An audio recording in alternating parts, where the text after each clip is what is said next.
Chapter 2202. In such a bustling city, on such a cold winter day, he actually felt that he was no longer alone. It was great to be able to celebrate the new year with everyone. When Song Zhenghua received the call from the hospital, he was inevitably shocked. When he rushed to the hospital with Jiang Qiming, he saw Song Yunqi lying in the intensive care unit. His face was bruised and swollen, and his legs and arms were broken in several places. It was almost New Year's Eve, and he was actually lying in the hospital on New Year's Eve. He instantly felt that he had hit the jackpot. This kid was still fine yesterday, but he went out in the middle of the night. When he turned around, he received a notice from the hospital saying that he was lying in the hospital. When he rushed over, he saw that he was badly injured. It was obvious that he had been beaten up like this by someone. Jiang Qiming felt as if a knife was being twisted in her heart. She threw herself at the bedside and cried, "Yunqi! Yunqi!" However, after calling for a long time, Song Yunqi did not have the strength to respond. He was still in a semi-conscious state. His mind was muddled, and his jaw had been dislocated. He could not open his mouth or speak at all. Jiang Qiming gritted her teeth and cursed, "Which bastard did this to our child? It's New Year's Eve. How unlucky!" Song Zhenghua stood by the bed and frowned as he sized up the child. He was so angry that he could not speak. Where did this kid go last night? It's obvious that he was beaten up by someone. Where the hell did he go? Tears streamed down Jiang Qiming's face and she couldn't say a word. Song Zhenghua suddenly felt frustrated. He slammed the bedside table and scolded, "Cry! Cry! You only know how to cry." She only knew how to shed tears whenever something happened to her. What else can you do other than cry? How can my heart not ache when my child is beaten up to this state? Jiang Qiming retorted aggrievedly. "I don't know where he went last night. If you didn't receive the call from the hospital, I would have thought that he went to fool around again. You can't take good care of your daughter, and you can't discipline your son well. As a mother, can't you be more careful?" Before Jiang Qiming could defend herself, a row of medical staff suddenly walked in from the door. When the head doctor saw Song Zhenghua, he said politely, "Mr. Song, nice to meet you." The doctor chatted with Song Zhenghua for a while, then invited him to the office to analyze Song Yunqi's injury. Half an hour later, Song Yunqi finally walked in with a gloomy face. However, Song Yunqi was still unconscious and was sitting at the side angrily. Jiang Qiming immediately walked over and asked worriedly, "Zhenghua, what did the doctor say?" This kid was seriously injured by someone. In addition to the fractures of his ribs, knees, tendons, shoulders, intracranial hemorrhage, and moderate concussion, the doctor said that such injuries were definitely not caused by one person.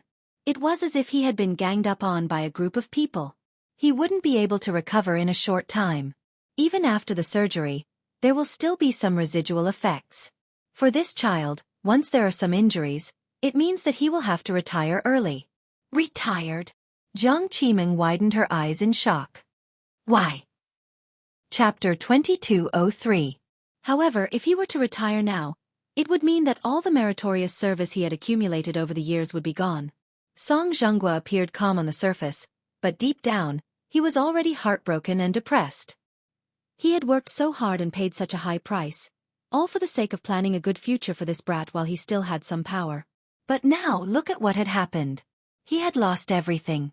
After he retired and returned home from the BU team, it would be difficult to say that he would have a meteoric rise. This lad's great future had been ruined by him just like that. The most hateful thing was that Song Yunqi was still unconscious. Even if Song Zhenghua wanted to ferociously find the culprit who had beaten his son to such a state, there was no way to find out. Song Zhenghua was extremely vexed and frustrated. Be it Song Enya or Song Yunqi, they were constantly causing trouble for him. Song Enya was one thing. She was used to being pampered and noble. Because of her difficult temper, she had provoked Mu Yaja. However, before this matter could be resolved, Song Yunqi was in trouble again. Song Zhenghua was really annoyed. Why were there so many troublesome matters? Just which deity had he offended? Everything had gone wrong this year. It seemed that he was destined to spend this new year in the hospital. At the thought of this, Song Zhenghua smoked 2 cigarettes in a row. Then, he stood up and ran to settle some work matters. Jiang Qiming stayed by the bed and held Song Yunqi's cold hands with heartache. She could only cry non-stop as if this was the only way to vent some of the depression in her heart. Early in the morning of New Year's Eve, Yun Shishir got out of bed. As the grandest lunch of the year, the reunion dinner on New Year's Eve was indispensable. The family had to be complete, and the dishes had to be sumptuous. No matter where they worked, they had to return home covered in dust and sit at the table to have a reunion dinner and share the joy of family. There were also many things to pay attention to at the reunion dinner. The must-have dish for lunch was fish, which meant that there was more than enough every year.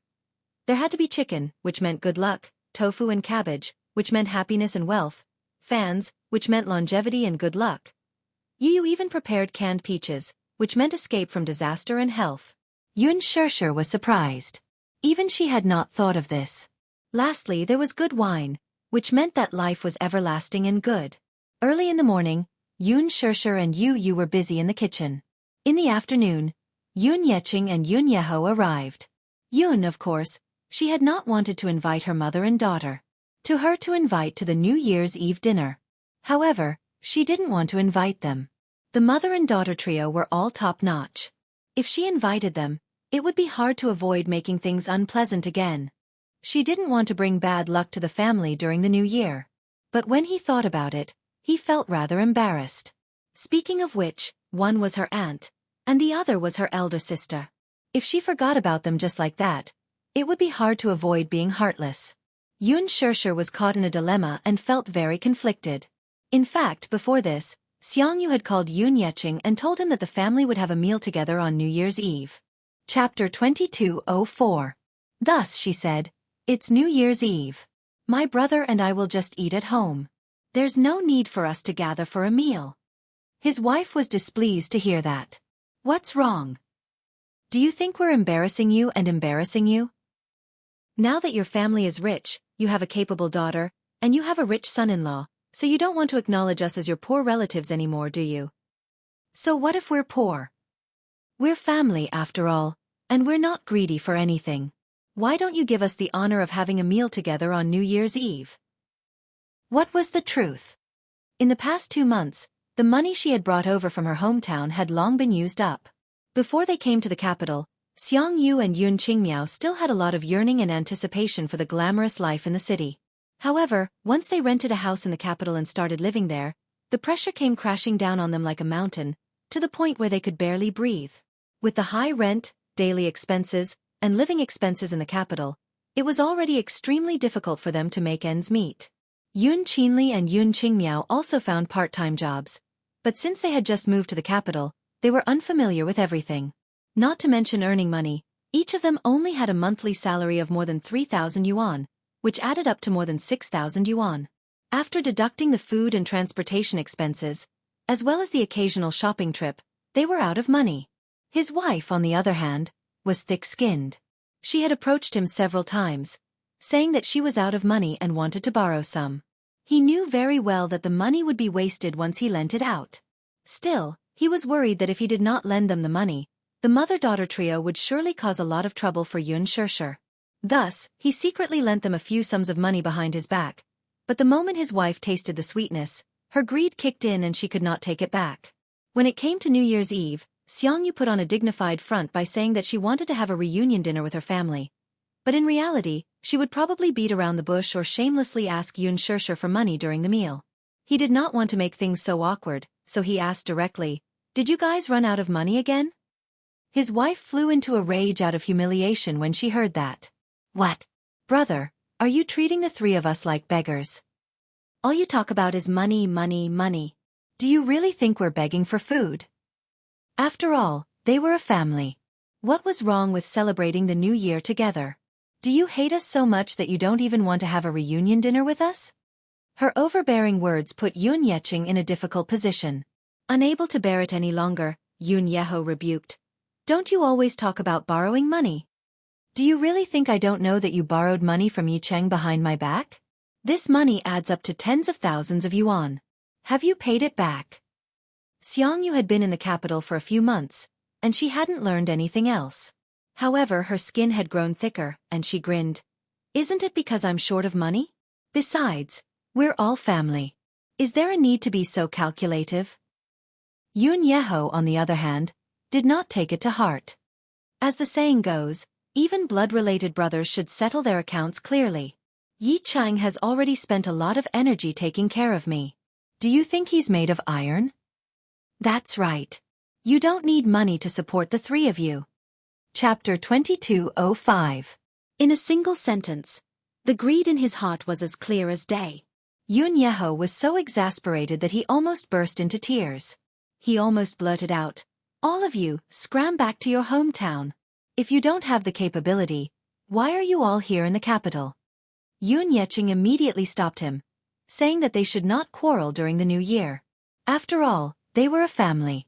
Hence, he pulled Yoon Shusher to the side and said, "Shusher, I have a presumptuous request. Since it's New Year's Eve today, please invite your aunts over for a reunion dinner at noon. I don't want to make things difficult for you, but they seem to be clinging on to you and insist on having a family reunion dinner. Most importantly, I don't want to make things difficult for your uncle, so please invite them over for lunch to shut their mouths and prevent them from gossiping about you behind your back.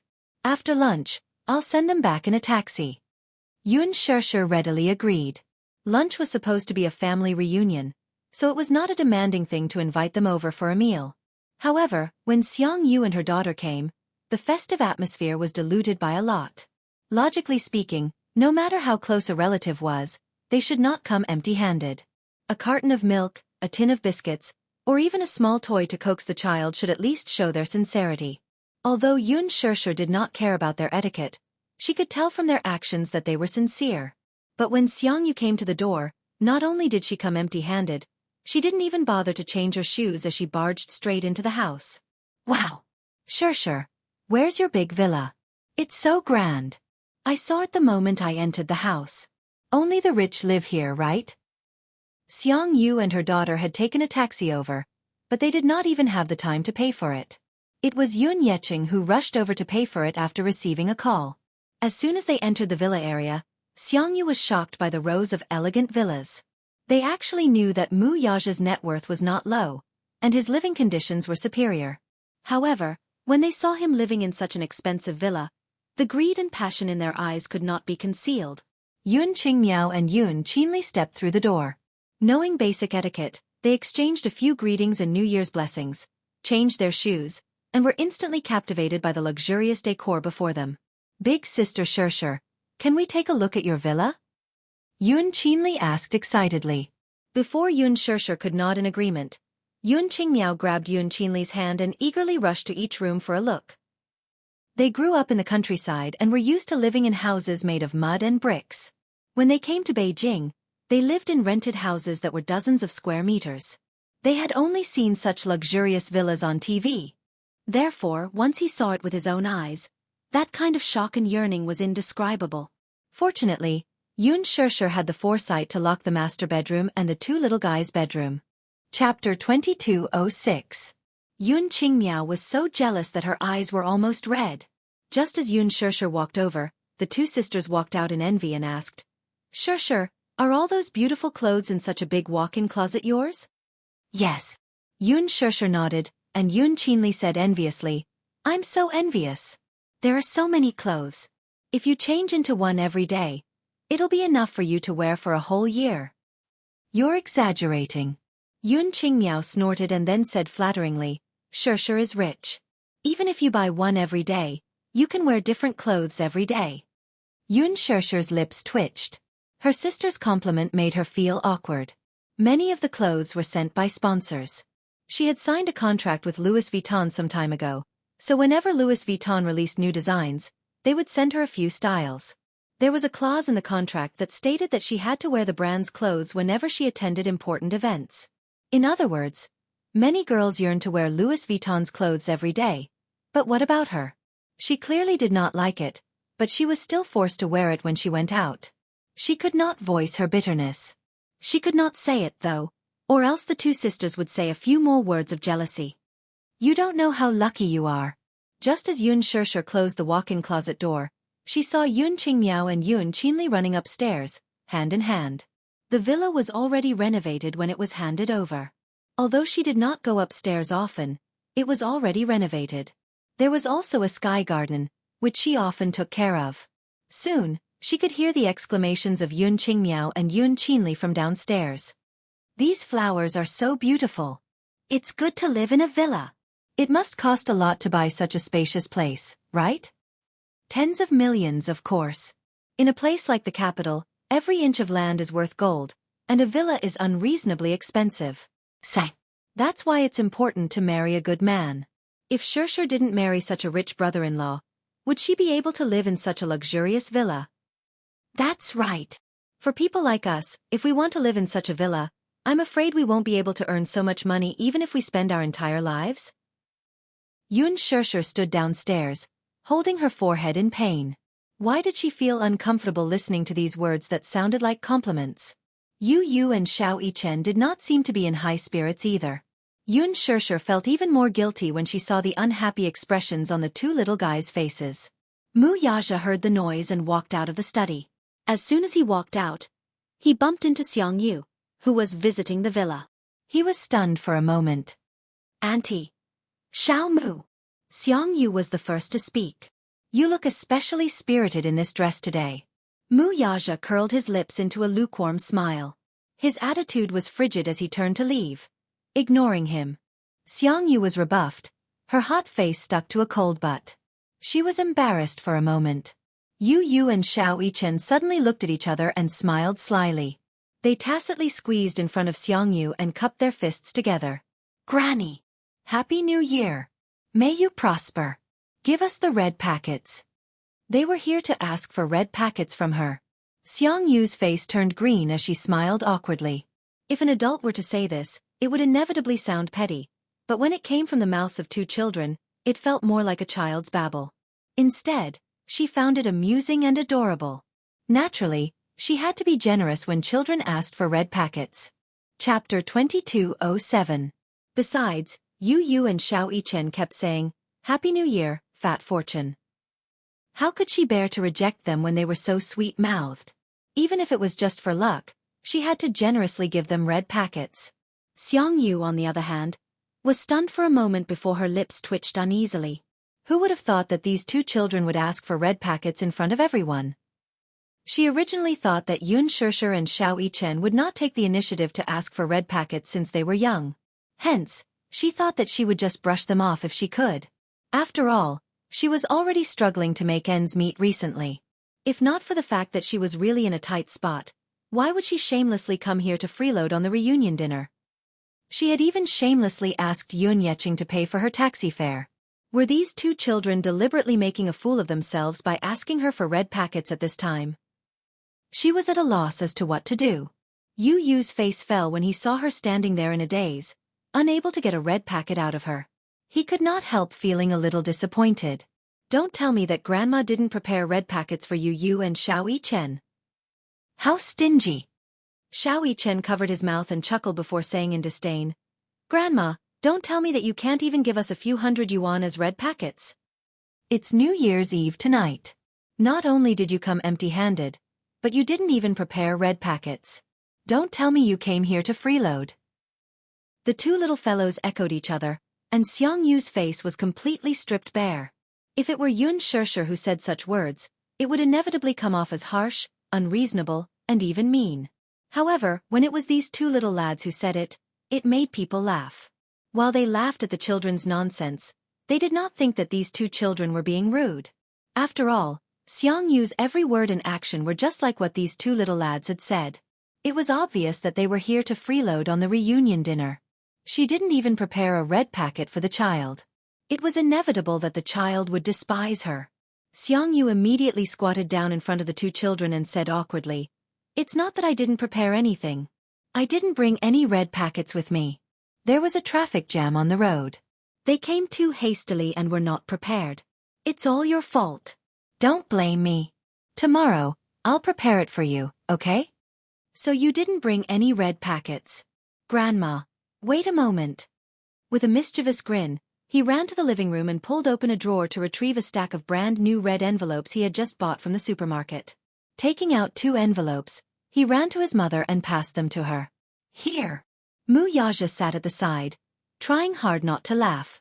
How could he not understand this little fellow's intentions?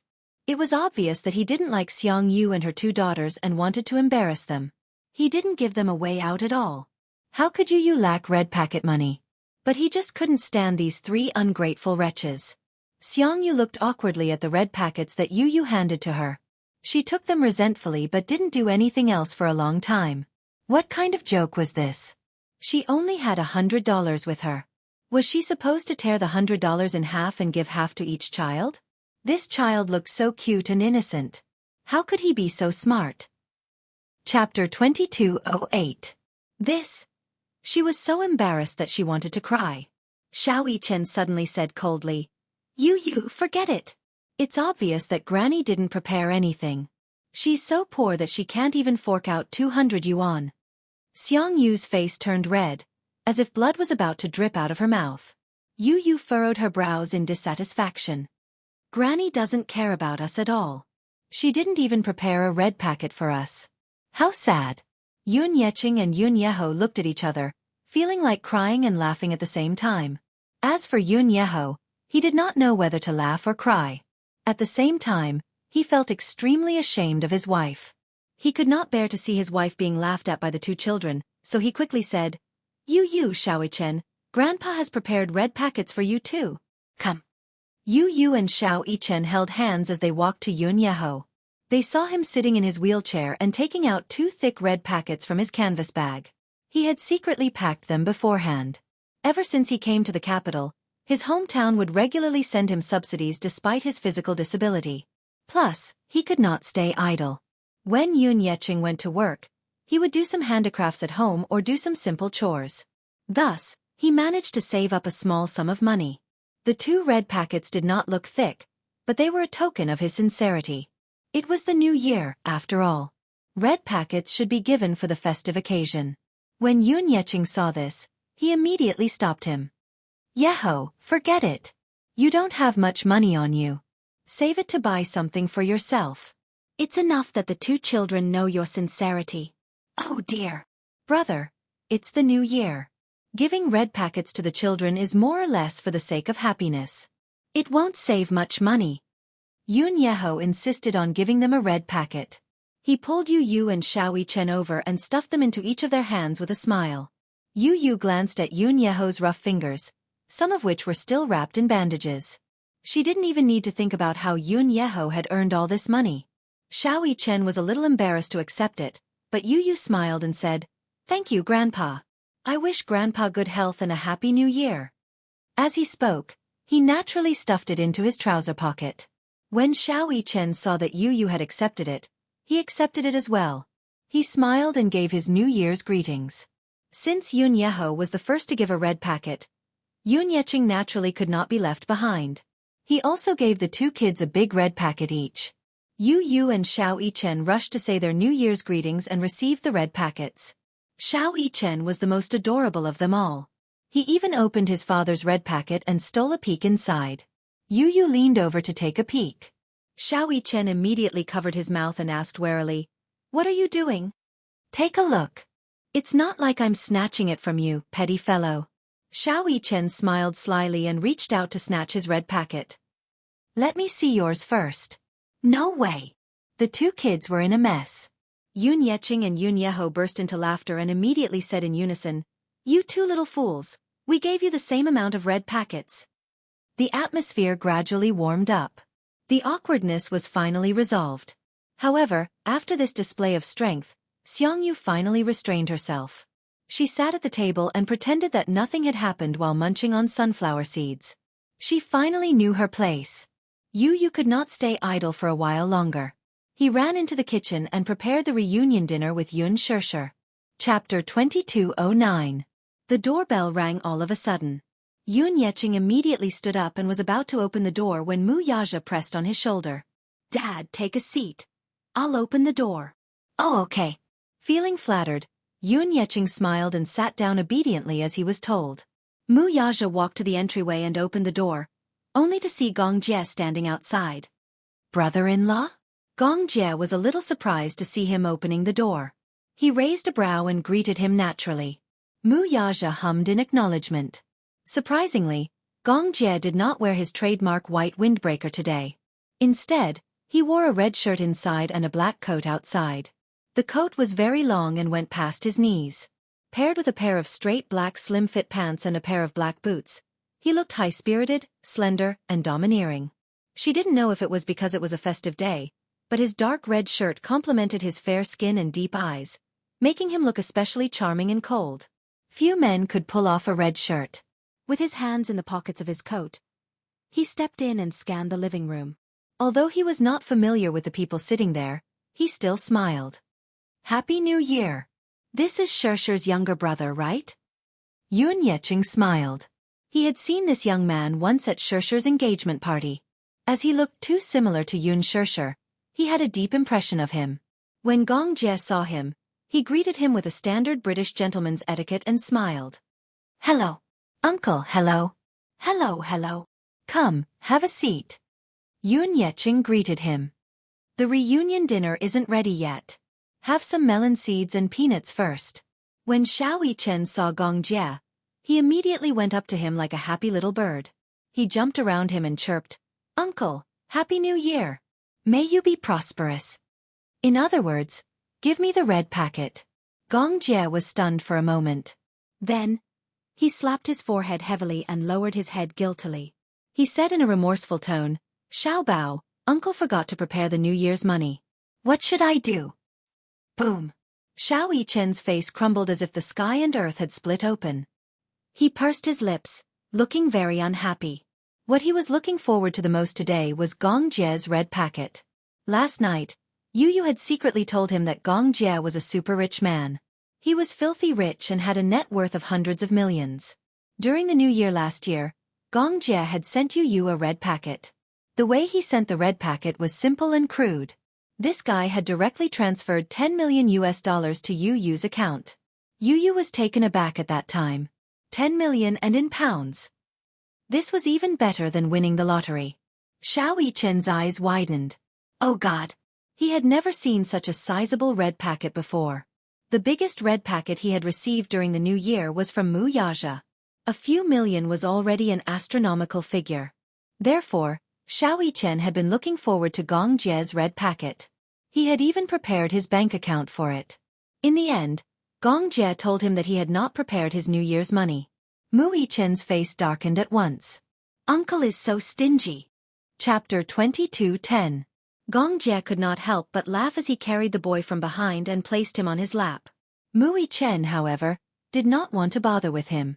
Crossing his arms, he turned his face away in a huff, refusing to look at him. Gong Jie deliberately teased him by kissing his rosy cheeks. Seeing that Mu Yichen was not in a good mood and did not want to bother with him, he carefully squeezed his little hand and frowned slightly. Xiao Yichen, are you angry? Uncle, you're so petty. Why should I bother with you when you didn't even prepare a red packet?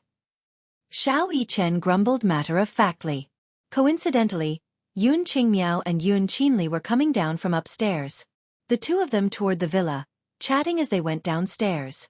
However, just as they reached the living room, they saw Gong Jie sitting at the table with Xiao Yichen in his arms.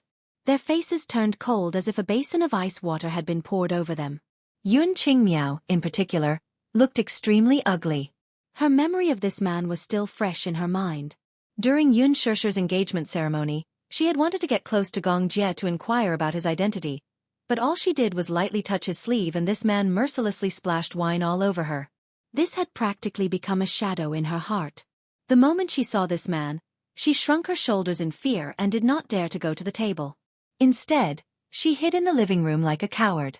Yun Qinli, on the other hand, was natural and unrestrained as she went to the table and sat down beside her mother. Mom. Shut up. Be quiet and don't talk nonsense. Her mother immediately warned her. Yun Qinli was naturally obedient. She obediently shut her mouth and didn't say anything more. On the other end, Gong Jie was still trying his best to coax Xiao Yichen, but Xiao Yichen seemed to be deliberately arguing with him and ignored him. Gong Jie was at his wit's end and could only take out a small and exquisite gift box from his pocket. He did not prepare a red packet because he felt that it was tacky. He had carefully prepared gifts for each of them. She had originally planned to give them the gifts after midnight on New Year's Eve. However, seeing Xiao Yichen's sullen face, she had no choice but to coax him. Little Chen was sulking when he suddenly felt the man behind him raise his head and move his hand. The next moment, the man opened his palm in front of him, revealing an exquisite and small gift box. Yes, it's a New Year's gift for you, he coaxed gently. Little Chen raised an eyebrow in surprise. He was clearly surprised. New Year's gift.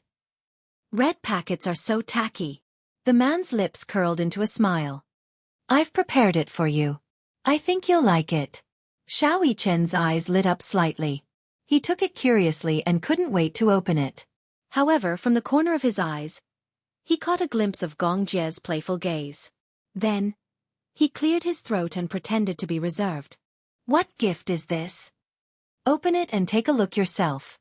You'll know. Xiao Yichen nodded and gently opened the gift box. Under everyone's gaze, Xiao Yichen took out a gorgeous key from the gift box.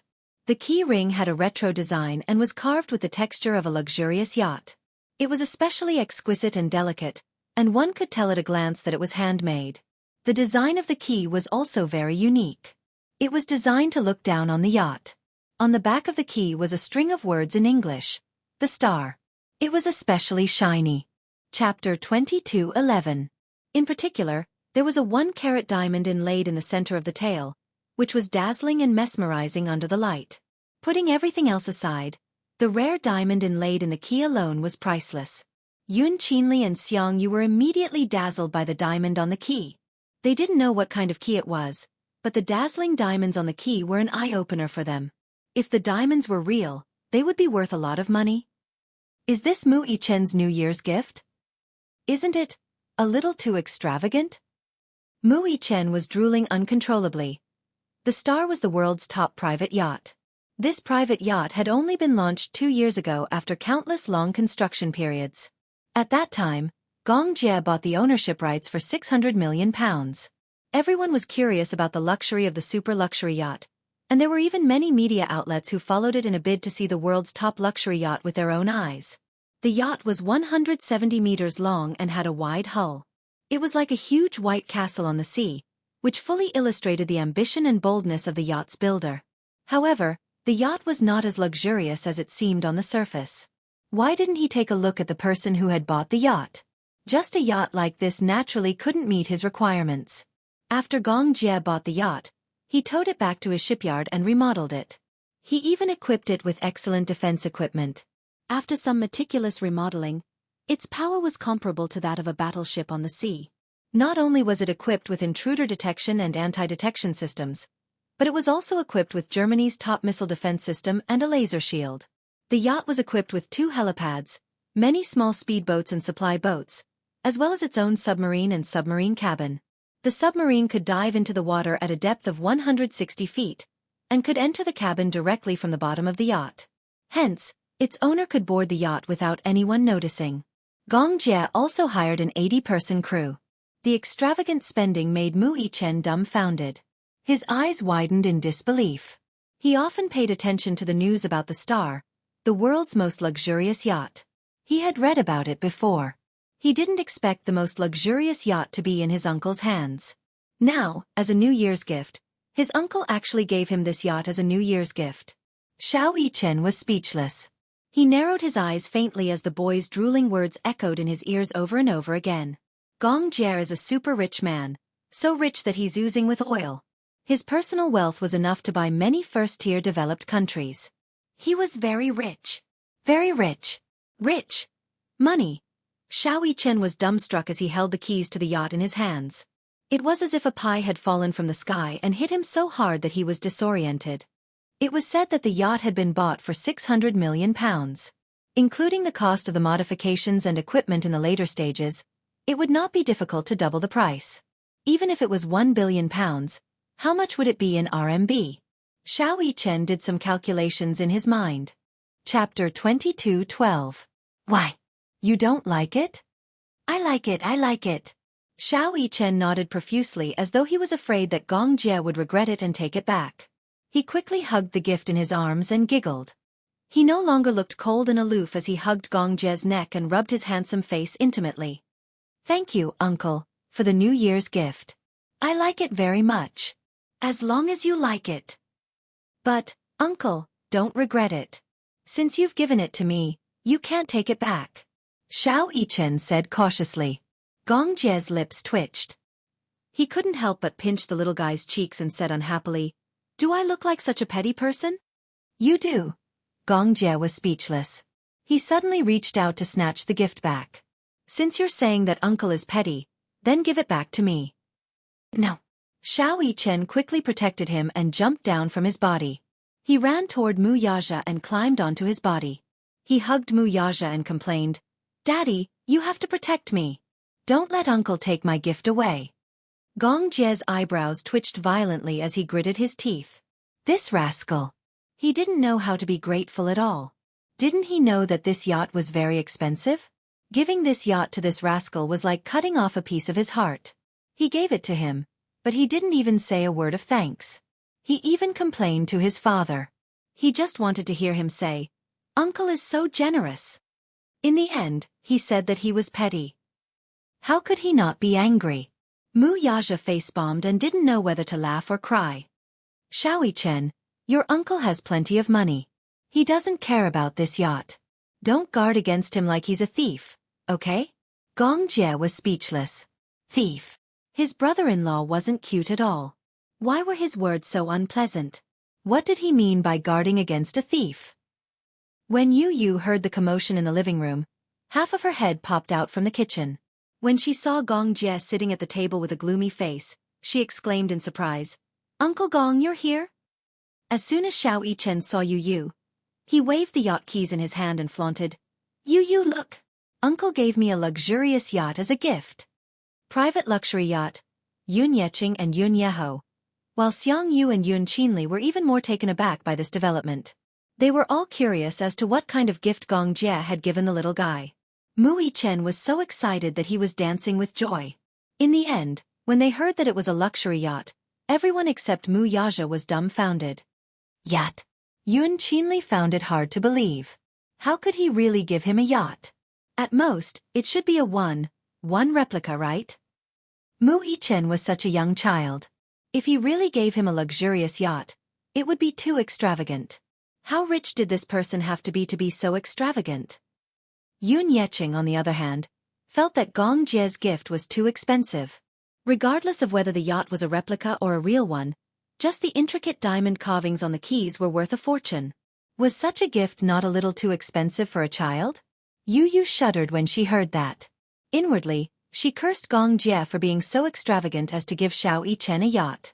She immediately walked up to Gong Jie, spread her hands, and asked with a smile, "Uncle, have you prepared my New Year's gift?" Chapter 22:13. Gong Jie glanced at Yu, only to see that the little guy was looking at him with sparkling eyes, as though he was looking at a rich old man. He spat out a mouthful of blood. Gong Jie couldn't help but feel hurt. He clutched his chest and said sadly, "I prepared gifts for you, but I'm being called stingy. Yu, hurry up and comfort my hurt heart." Upon hearing this, Yu immediately walked over, climbed onto his lap, and sat on his lap. His tender little hand gently stroked his chest as he consoled him seriously. "Good boy, don't be angry, don't be angry. Uncle, don't stoop to his level. He hasn't seen the world, but I have. I know that you're rich and generous, so I won't call you stingy." Yu's gentle consolation didn't heal Gong Jie at all. Instead, he wanted to vomit blood even more. These two nephews weren't cute at all. Gong Jie said stiffly, "I didn't prepare a gift for you." "Why?" Yu bit his tender little lips in grievance. He pointed at Xiao Yichen and complained, "You gave him a luxurious yacht, but you didn't prepare a gift for me." Gong Jie gritted his teeth and grabbed his beautiful chin. He lowered his voice and said, "Little brat, the amount of money under your name isn't any less than mine. How dare you come here and suck my blood?" Yu's expression changed. He smiled slyly and pouted his pink lips. "Because you're my uncle. Why don't you call me grandpa and I'll give you a yacht?" Gong Jie was speechless. Yu continued, "You have to know that I won't obediently address anyone who comes here just because they're related to me by blood. Uncle, don't pretend to be obedient after getting such a good deal. If you don't prepare my gift today, he. This is my territory. Be careful, or I'll make things difficult for you." Pretending to be obedient after getting such a good deal. Gong Jie was so angry that he almost choked. I'll call you Grandpa, and you'll give me the ancient castle that you bought from the auction. How about that? Sure, call me that if you dare. Gong Jie immediately called out, Grandpa. Yu Yu was speechless. The little kid's face turned green. He said fiercely, How shameless. Gong Jie playfully stuck his tongue out. Then, he rubbed his head lovingly and smiled. All right, I won't tease you anymore. I've also prepared a New Year's gift for my son. What gift? Gong Jie whispered into his ear. Haven't you been eyeing Victoria Island, which I bought last year? I'll give it to you. Of course, you, of course. Gong Jie hummed in response. Are you touched? Uncle is so generous. I love you so much. Yu hugged his shoulders and cheered excitedly, beaming from ear to ear. Gong Jie said proudly, Aren't you going to express your gratitude to Uncle? Without hesitation, Yu lifted Gong Jie's chin with one hand. His tender little face slowly inched closer to his handsome face. Then, he gracefully kissed his thin lips and said, Thank you. This was his way of expressing intimacy with Yun Shirshir. It had become a habit. However, Gong Jie was shocked by this intimate kiss. He widened his eyes and touched his lips with his fingers. He was a little surprised. Yu, you're taking the opportunity to molest me. Gong Jie complained. Chapter 22:14. Gong Jie retorted coldly. So your way of thanking me is to steal my first kiss? Tired face. Yu sucked in a breath of cold air. His eyes widened in shock as he stared at him in disbelief. Clearly, he was doubtful of his words. So, Yu suddenly inched closer to him and said teasingly, Uncle is still a pure and innocent little virgin? T. Gong Jie's face turned red. He was so embarrassed that he looked like he was about to bleed. He said in all seriousness, Uncle has been on the battlefield since he was young. I've been to many battles and have given pointers. T. Yu covered his mouth and snickered. Giving pointers? Giving pointers to you. Gong Jie was beyond embarrassed. He was in his 20s, yet he was being mocked by a 7-year-old boy. He couldn't take it lying down. Gong Jie glanced at Yu, who couldn't stop snickering and said coldly, Humph. I'm not going to stoop to your level. Hee. Stubborn. Yu mocked him. Suddenly, he thought of something and shook his head. No wonder I sensed an ascetic aura from you the first time I saw you in person. It turns out that Uncle is so pure. Come, do you want me to teach you how to kiss? Go away. Gong Jie pushed him away in disdain. However, Yu seemed determined to tease him. He wrapped his arms around his neck and pouted, wanting to kiss his thin lips. Little Jie, you're here. Yun Shirshir's voice suddenly rang out. Yu stopped in his tracks. Both he and Gong Jie looked back and saw Yun Shirshir standing at the kitchen door, smiling like a flower. You're just in time. Dinner is about to be served.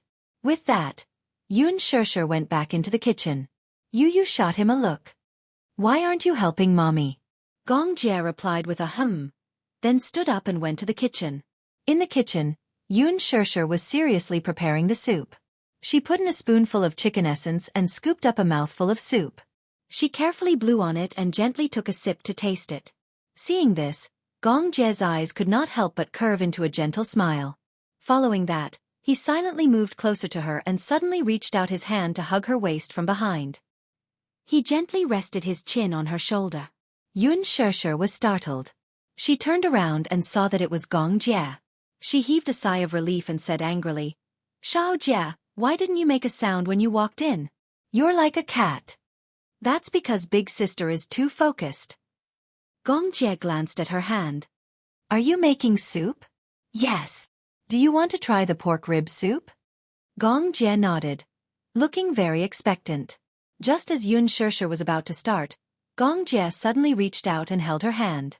He took a small spoonful from the spoon in her hand and gently took a sip. Suddenly, his eyes lit up unexpectedly. Not bad. What do you mean not bad? Yun Shirshir protested. Hey. Aren't you underestimating me? Is my cooking as bad as you think? I've never tried your cooking before. This is probably the first time, right? Yun Shirshir was the most annoyed. What do you mean by the first time? I used to cook noodles for you when we were young. Gong Jie broke out in a cold sweat and said coldly, Instant noodles count. Why doesn't instant noodles count? You don't even know how to cook instant noodles. Gong Jie was speechless. Please, that was because he was lazy. Gong Jie said again, Give me a piece of pork rib to try. Chapter 22:15. Yun Shirshir nodded and carefully picked up a piece of pork rib with her chopsticks. She carefully held it in her hands and blew on it gently, afraid that the pork rib would scald him. Be careful, it's hot. Gong Jie was envious and was about to take a bite out of it. Suddenly, a broad palm appeared out of nowhere and pushed him to the side. Before Yun Shirshir could react, she saw a tall figure slowly approaching from the corner of her eye. Mu Yaja had entered the kitchen and pushed Gong Jie aside. He calmly held Yun Shirshir's wrist and naturally put the pork rib into his mouth. Yun Shirshir's lips twitched. Gong Jie came back to his senses and looked up. He saw Mu Yaja holding Yun Shirshir's shoulders. His mouth was moving as he looked at him warily. When did he come in? Recalling the push just now, it must have been this fellow. Mu Yaja saw Gong Jie enter the kitchen and quickly followed him. When he reached the entrance of the kitchen, he saw a certain man openly holding his woman's waist and leaning his head on her shoulders. Although this man was his legitimate brother-in-law, he found this scene extremely annoying no matter how he looked at it. Hence, just when Yun Shirshir was about to feed him the pork rib, Mu Yaja walked over and pushed Gong Jie away. He leaned forward and pulled Yun Shirshir into his arms as if declaring his sovereignty. When Gong Jie saw this, he narrowed his eyes slightly and snorted coldly. Brother-in-law, what are you doing? Mu Yaja said righteously, I'm here to help. Help? Who would believe that? He obviously didn't want to see him being too intimate with his sister. Gong Jie gritted his teeth. This was the reason why he didn't want his sister to get married. Out of nowhere, another man appeared in his sister's world and fought with him for his sister's love. More importantly, this fight was perfectly justified. He had no room to refute. Gong Jie felt particularly unbalanced. He glanced at Mu Yaja, only to see him sizing him up as if he was looking at an invader. The two men glared at each other like tigers eyeing their prey. In the air, electric currents couldn't help but collide. Like electric sparks, they faced off in an invisible confrontation. Yun Shirshir broke out in a cold sweat. She picked up 2 pieces of pork ribs with her chopsticks and stuffed them into each of their mouths. Then she pushed the 2 of them out. Go back to your seats and sit down. Don't get in the way here. Madam. Sister. Bang! The kitchen door slammed shut. The 2 men were given the cold shoulder at the same time. They resentfully turned their faces and looked at each other in disgust. Yu Yu and Xiao Yichen sat at the side, the corners of their lips twitching. Then they looked at each other and gave each other a look. The 2 little fellows walked over, and each of them hooked their arms around a man's arm. Xiao Yichen hooked her arm around Mu Yaja's arm and pushed him back to the table. She urged, Daddy, stop messing around. You're going to be a burden if you go to the kitchen to help. Be good and sit down. Yu Yu pulled Gong Jie to sit opposite Mu Yaja and reminded him, Uncle, be good and sit down. Dinner will be served soon. With that, the 2 little fellows hooked their arms around each other's shoulders and went into the kitchen to help. Chapter 22:16. Yu Yu and Xiao Yichen served a sumptuous spread of delicacies to the table. Let's eat. The table was filled with laughter. Yun Shirshir poured wine for Yun Yeching and Yun Yeho. As for the mother-daughter pair, they behaved themselves and ate in silence. Yun Qinli was the tactful one. Occasionally, she would chime in with a few pleasing words and quickly immerse herself in the joyous atmosphere. Halfway through the drinking session, Gong Jie and Mu Yaja started a fight. The 2 men sat opposite each other and downed an entire bottle of white wine. Of course, Gong Jie was the first to start the fight. He first poured half a glass of white wine and raised a brow in Mu Yaja's direction. Then, he raised his wrist and offered a toast. That look was undoubtedly a blatant provocation. There was no reason for Mu Yaja not to accept his brother's toast. After all, he was the older one. Besides, how could he have stage fright when his brother-in-law offered a toast?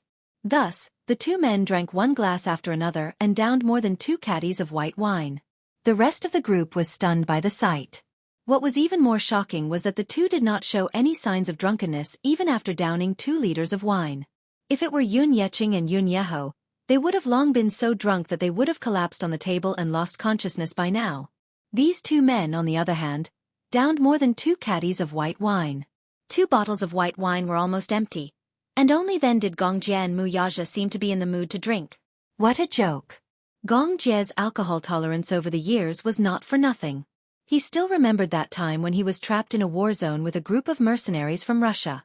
Along the way, when he was tired or sleepy, he would drink some vodka to perk himself up.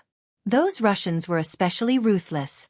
Sometimes, when they ran out of vodka, they would go to the medical team to get some medical alcohol, mix it with water, and gulp it down.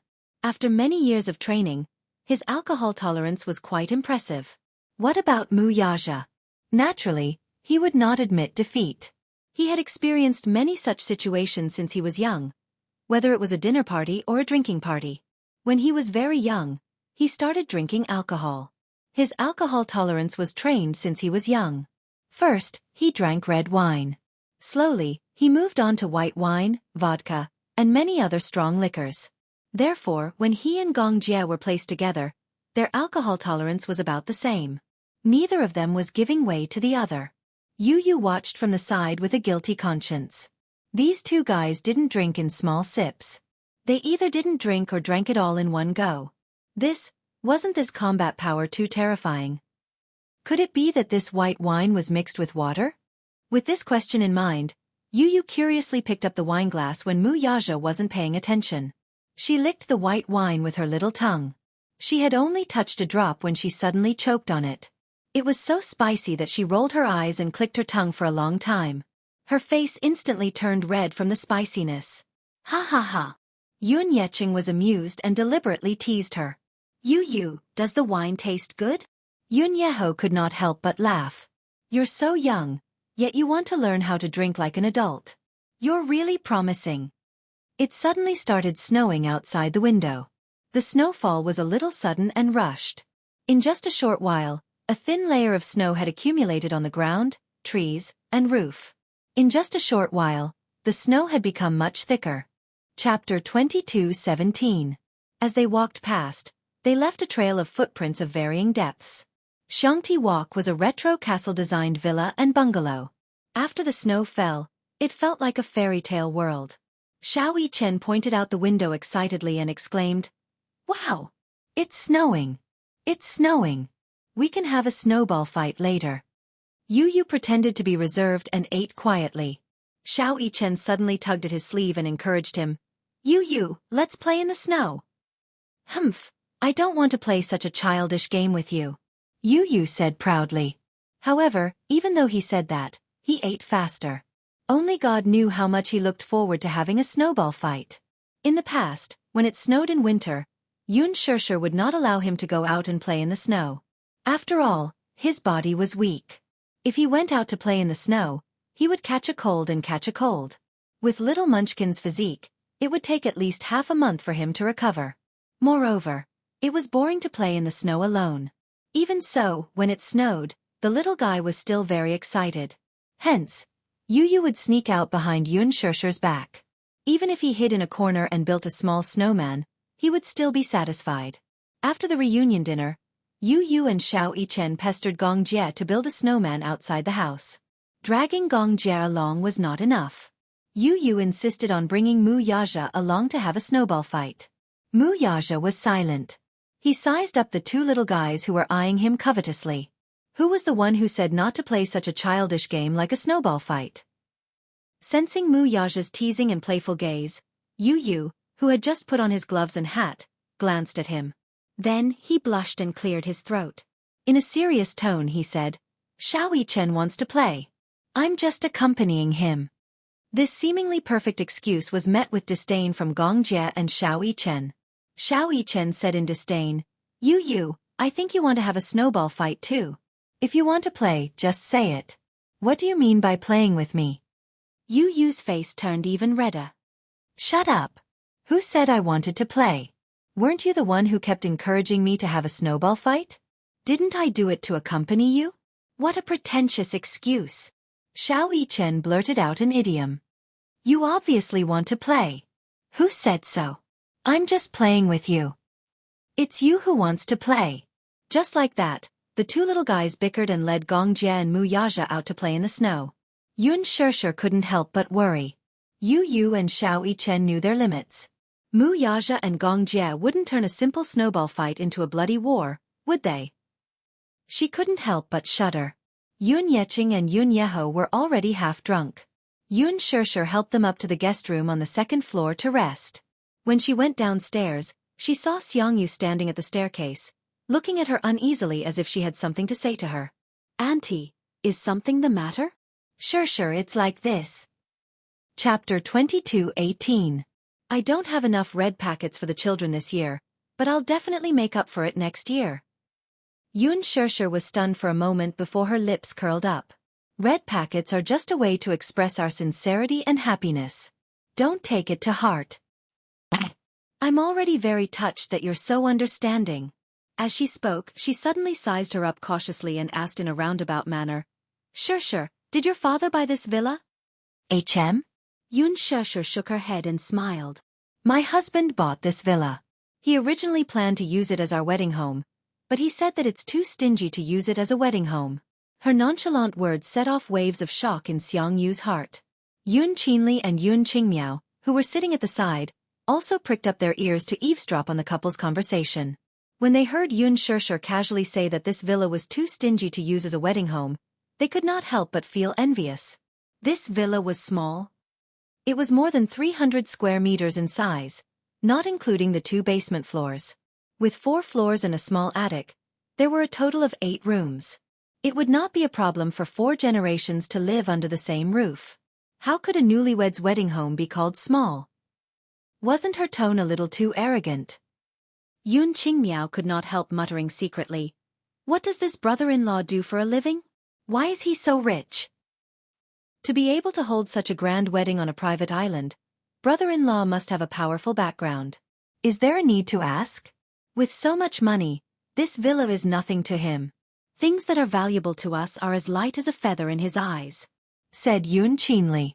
Yun Qingmiao's eyes turned redder as she bit her lower lip hard. Sometimes some things were really unfair. It was really unfair. How much did Yun Qingmiao yearn for such a villa? It had 4 floors above ground and 2 basement floors, including the attic. It was a spacious villa with a garden, and the luxurious decor was unbelievably beautiful.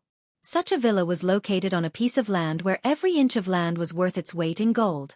If she wanted to own it, she would not be able to touch it even if she spent her entire life. Yun Shishir, on the other hand, had easily obtained all of this. Why? Wasn't it because she had married a rich husband? If brother-in-law wasn't so rich, with Yun Shishir's standard, how could she afford to live in such a high-end villa area? Yun Qinli was also very jealous. If she could stay in such a villa for a night, she would be very happy. She felt that the girl who lived in such a villa was like a high and mighty princess, elegant and arrogant. However, she could only imagine all of this. You think this villa is too small? Xiangyu said enviously. This villa is already very big. You two are newlyweds, and it's already very spacious for you two to live together with your 2 children. There's no need to buy more, right? The new house has already been decided. Mu Yaja has already made arrangements. Before the wedding, they will probably move to the new house. New home? When Xiangyu heard this, her eyes widened slightly. She asked curiously, Has your new home been decided? Yes. Where? Cloudy Mountain Shi. Cloudy Mountain Shi. Yun Qingmiao suddenly stood up in agitation. Yun Qinli glanced at her and found her agitation abnormal. What's wrong? Chapter 22:19. Surprised, Xiangyu asked. How did you know? Yun Qingmiao replied. Because I know a celebrity who's staying there. I heard that she spent hundreds of millions to buy a mansion in Yunshan Shi. Some reporters snuck into the villa and took a few shots. It's really beautiful. Hearing this, Xiangyu was speechless. Yun Shishir curled her lips expressionlessly and said, Yunshan Shi is a property that Yaja personally developed. Since this villa has a special meaning to him, we probably won't be moving after we move in.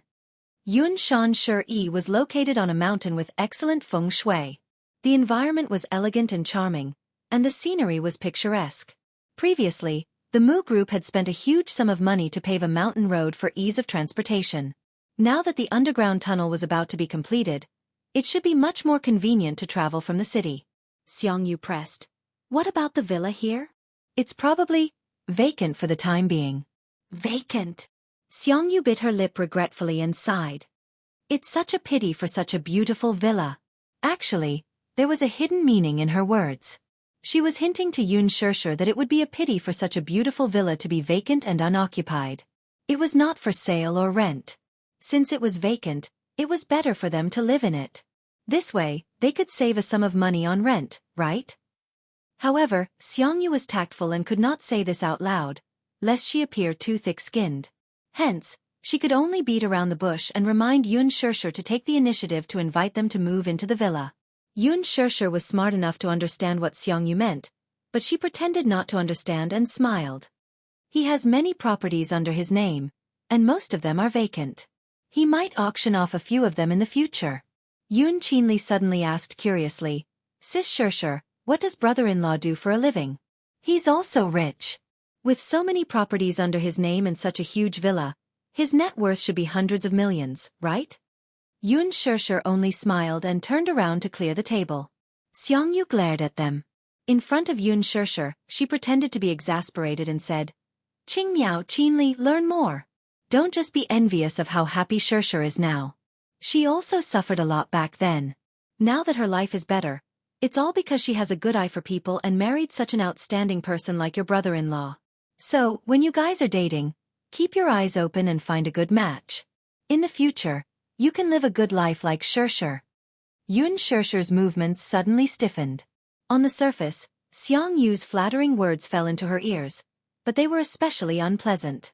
What she was implying was that the reason she could live such a good life was all because of men. But what made her uncomfortable was that she made it sound as if she had chosen to marry Mu Yaja because of his wealth. But in reality, no matter if it was poor, rich or poor, even if it was just a small house, she would be satisfied. The definition of home was not how big it was. Instead, it was home where she could see the person she loved and live in harmony and warmth. That was her ideal home.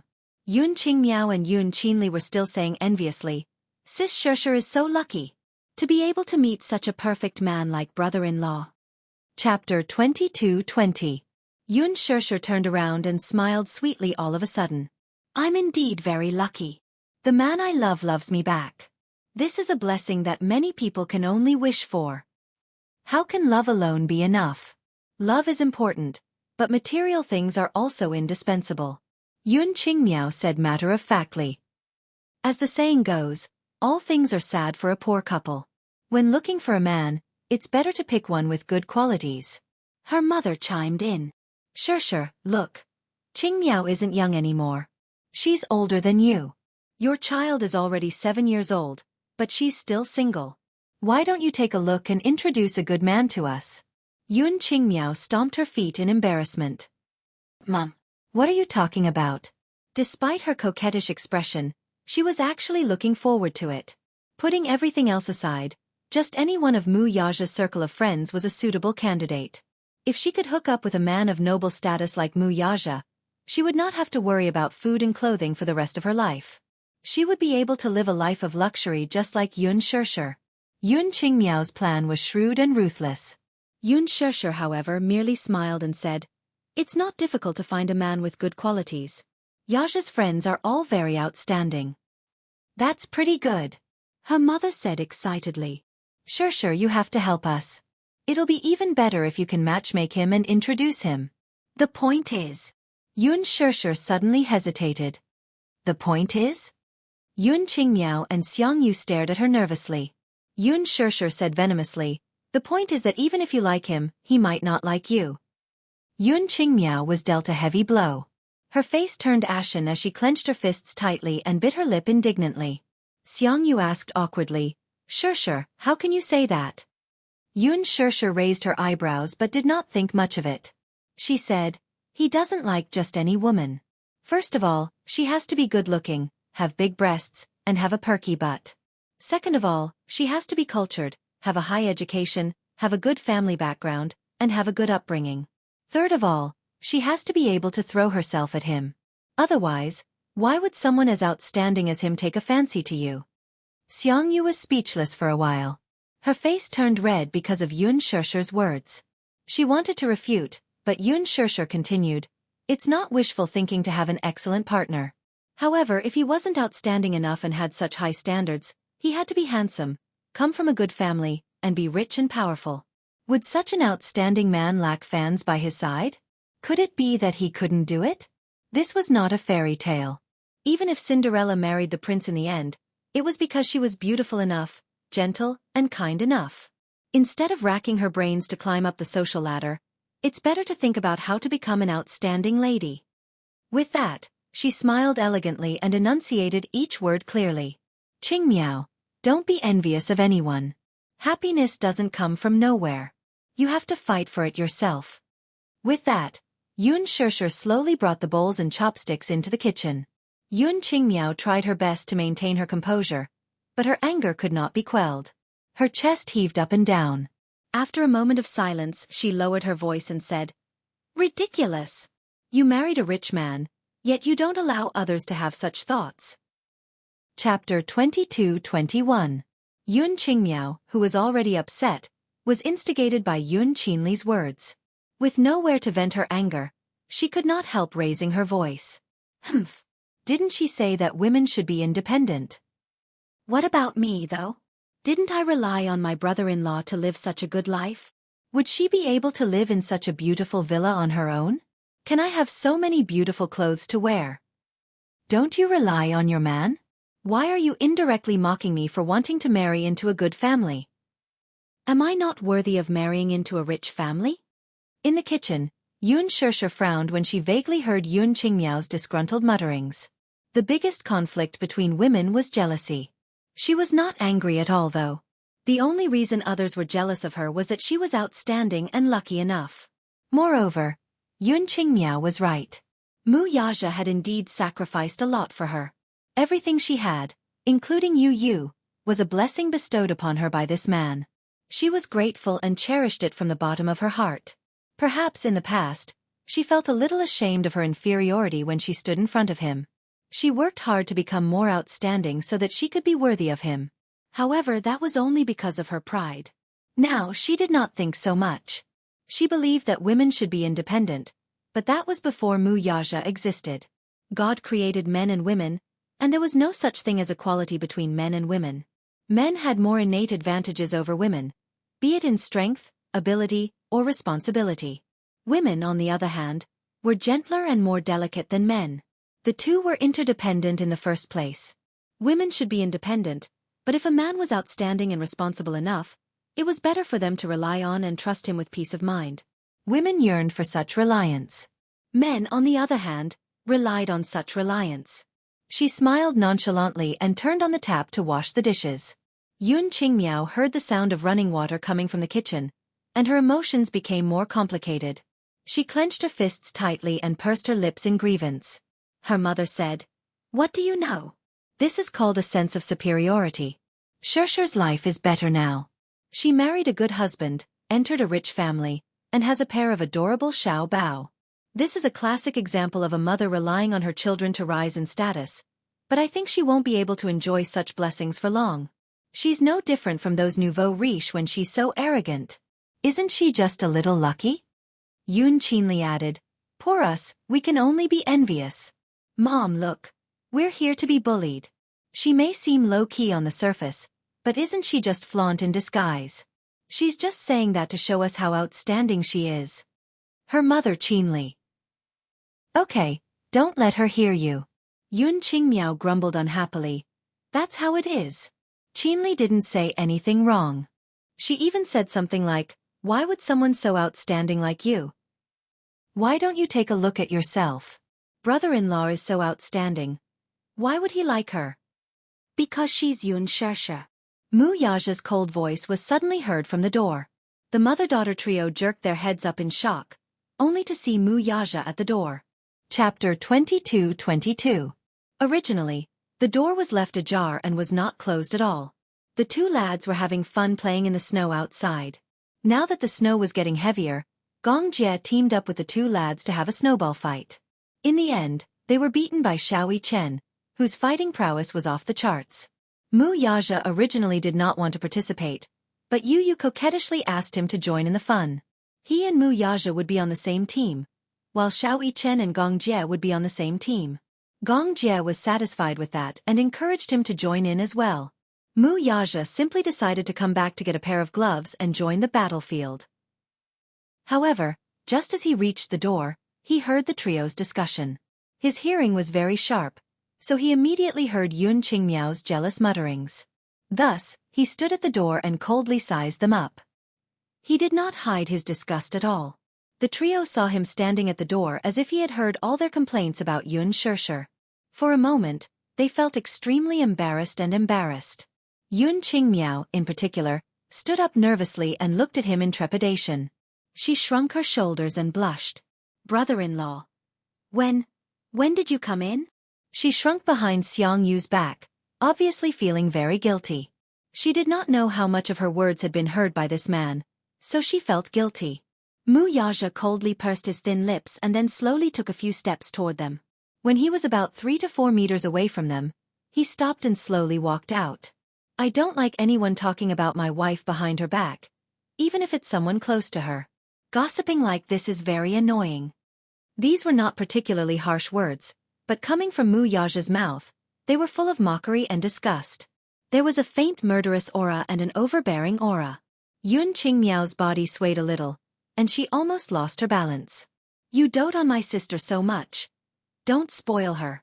We shouldn't talk about her, but she was the one who... Whether I dote on her or not, it's not up to you to stand here and criticize, right?" Mu Yaja curled his lips coldly and said in disgust, "You're not welcome here." Scram. "Brother-in-law. Shut up." Mu Yaja's cold and indifferent eyes fell on them, his tone not allowing them to object. Feeling guilty, Yun Qingmiao swallowed the words that were about to rush out of her mouth. She took a deep breath and looked at the tightly shut kitchen door. She did not know where the courage came from, but it could be due to extreme jealousy or displeasure in some aspect, but she snapped, "Why should I? Wasn't this too unfair? What right did she have to put on such a high and mighty attitude, like a spoiled princess who was pampered in the palm of someone's hand? And we're just complaining. Is there no room for negotiation? Moreover, what did I say wrong? How was she outstanding? She gave birth to a child at the age of 18 and got pregnant before marriage. She's such a pair of broken shoes and doesn't know how to behave. What's there to be proud of?" Smack. Mu Yaja's face was horrified as he raised his hand to slap her. He had never hit a woman before. In his opinion, men who hit women were scum. However, when Yun Qingmiao vented her anger by saying those words, he almost could not control himself and subconsciously slapped her. Chapter 22-23. Mu Yaja abruptly took a step forward and grabbed her by the throat. His palm was so wide and big that it was almost perfect for him to choke her. Just a slight squeeze, and her face changed. Her face flushed red, and the veins on her forehead were faintly bulging. Let go." The man's strength was truly terrifying. It was as if he could break her throat in the next second if he exerted a little more force.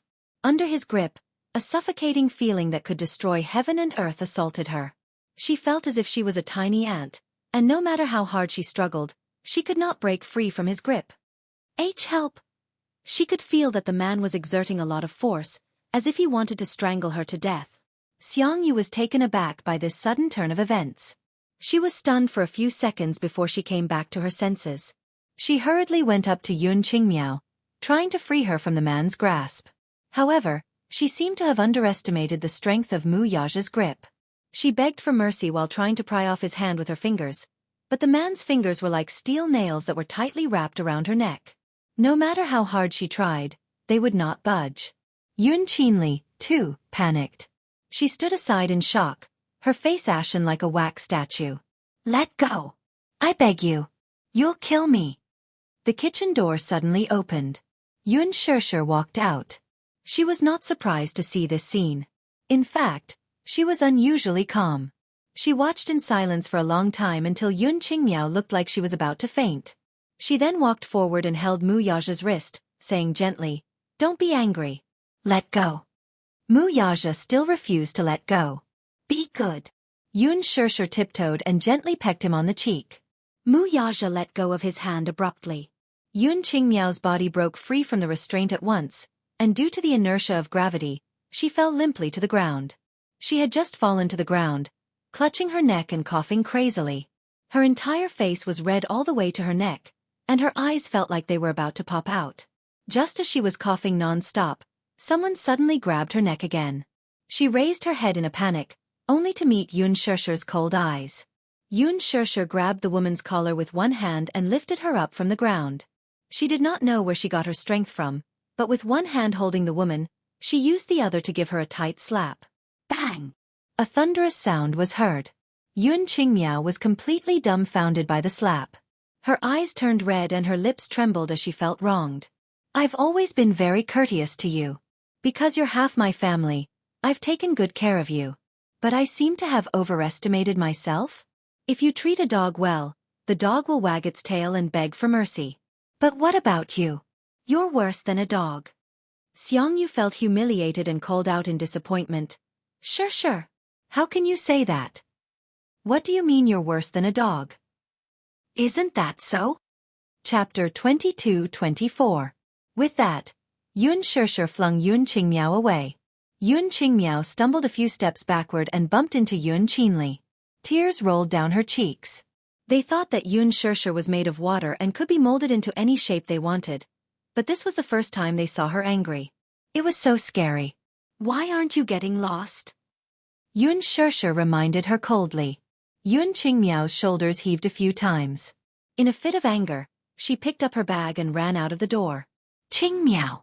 Xiangyu chased after her and shouted. She exchanged glances with Yun Qinli before carefully sizing up Mu Yaja.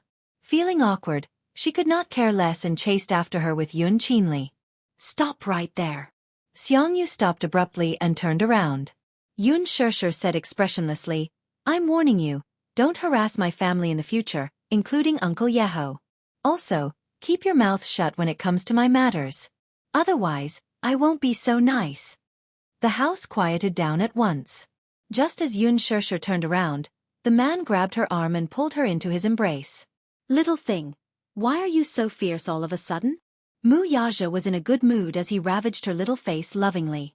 When she flared up earlier, he unexpectedly found her adorable. It was rare to see her lose control like this. She was probably angry. Yun Shirshir, as if coaxing a child, Mu Yaja gently stroked her hair and coaxed her. Don't be angry anymore. Be good. Yun Shirshir broke out in a cold sweat and pushed him away abruptly. Hey, are you coaxing me like I'm a puppy? Yu suddenly ran into the house and stood at the door. She asked suspiciously, Mommy, what happened just now? I saw the old witch and two little witches leave in a huff. Suddenly thinking of something, Yu's face darkened. She asked suspiciously, did those three bad people bully Mommy? Yun Shirshir's lips twitched. Feeling that the father and son were spoiling her like a child, she pushed Mu Yaja toward the door. All right. The bad people have been chased away by Mommy. Be good and go have a snowball fight. Mommy, Yu suddenly looked at her father sympathetically and said kindly, if you want to have a snowball fight, at least give Daddy a pair of gloves, right? Yun Shirshir's face as she stuck out her tongue. Mommy's right hand. She ran to the cloakroom and took out a pair of gloves. She walked out and put them on for him as she urged. All right, go now. Mommy's afraid of the cold, so I won't play with you. Daddy will play with you. With that, Yun Shirshir added, we'll come back to make dumplings together later. Yu glanced at Yun Shirshir's nonchalant expression and felt reassured. She stuck her tongue out and said, all right, Mommy will prepare the filling for the dumplings first. We'll make dumplings together later. With that, he held Mu Yaja's hand impatiently and ran out of the house. Yun Shirshir returned to the kitchen and put the clean dishes into the dishwasher. She took off her apron and walked to the balcony. Leaning against the window, she silently looked out at the courtyard. From her angle she could observe the battle. Chapter 22-25. In the courtyard, the four of them were divided into two teams. Yu and Mu Yaja were in one team, while Gong Jie and Xiao Yichen were in the other team. However, no matter how one looked at it, Xiao Yichen's team was more powerful. Gong Jie smiled sinisterly and shook Xiao Yichen's hand. Then the uncle and nephew looked at the other team and said ruthlessly, "You're finished. Be careful not to get destroyed by us." However, Yu refused to admit defeat and said, "Uncle, don't underestimate my and Daddy's fighting skills. Don't say ruthless words first. In the end, you'll be defeated by Daddy and me." Yun Shirshir burst out laughing when she heard this. In a short while, Yu and Mu Yaja worked together to build a trench and build a sturdy fortress with snow. It was undeniable that Yu had a talent for snowball fights. When he was building the fortress, he even knew that snow alone was not sturdy enough. Hence, he found some discarded bricks from somewhere and built a small fortress. Then he covered it with snow. Mu Yaja's eyes were wide open as he watched from the side. Yu said disdainfully, "Daddy, why are you standing there like a fool? Prepare the ammunition." Mu Yaja scoffed at his father's disdain. Then, he squatted at the side and quietly prepared the ammunition. "Make the snowball bigger. Use your hands to squeeze it or it will fall apart." After Yu finished building the fortress, he squatted on the ground and started to make the snowball. Then, he started to talk about the battle strategy. "Later on, I'll be in charge of defense and producing the ammunition. You'll be in charge of the attack." Mu Yaja nodded obediently like an obedient soldier. As for Yu, he had the aura of a commander who was in charge of a battle. Soon, the snowballs were ready. Yu continued, "Don't be reserved when you have a snowball fight. Don't have the burden of being an idol. Attack them crazily until they kneel and beg for mercy." Mu Yaja imagined Gong Jie kneeling in front of him and begging for mercy. Suddenly, a strange smile appeared on his face. "Okay, let's fight." Gong Jie hadn't finished building his fortress yet. Although Xiao Yichen was a fierce fighter, he was clumsy when it came to work behind the scenes. Compared to Yu, who was the king of craftsmanship, what about Gong Jie? It wasn't any better. Yu had already made the snowballs, but they had only built half of the fortress. While the uncle and nephew were still figuring out how to build the fortress to be strong enough, Mu Yaja and Yu's first wave of attacks had already arrived. A solid snowball smashed into Gong Jie's head with a dong sound. Ouch! Gong Jie screamed and fell to the ground. Little Yichen was flabbergasted. Usually, when a snowball smashed into a person's body, it would scatter and turn into broken snow. However, Yu and Mu Yaja had figured out that during a snowball fight, the snowball had to be squeezed tightly to remove the moisture from the snow. Mu Yaja had a lot of strength in his hands. A snowball was squeezed into an ice ball and smashed onto Gong Jie's head, but it didn't shatter. It was obvious how strong it was. Such a snowball would hurt the most when it hit a person's body. It was like a hard rock. Gong Jie held his head and got up from the ground. Mu Yaja threw 2 more snowballs at him.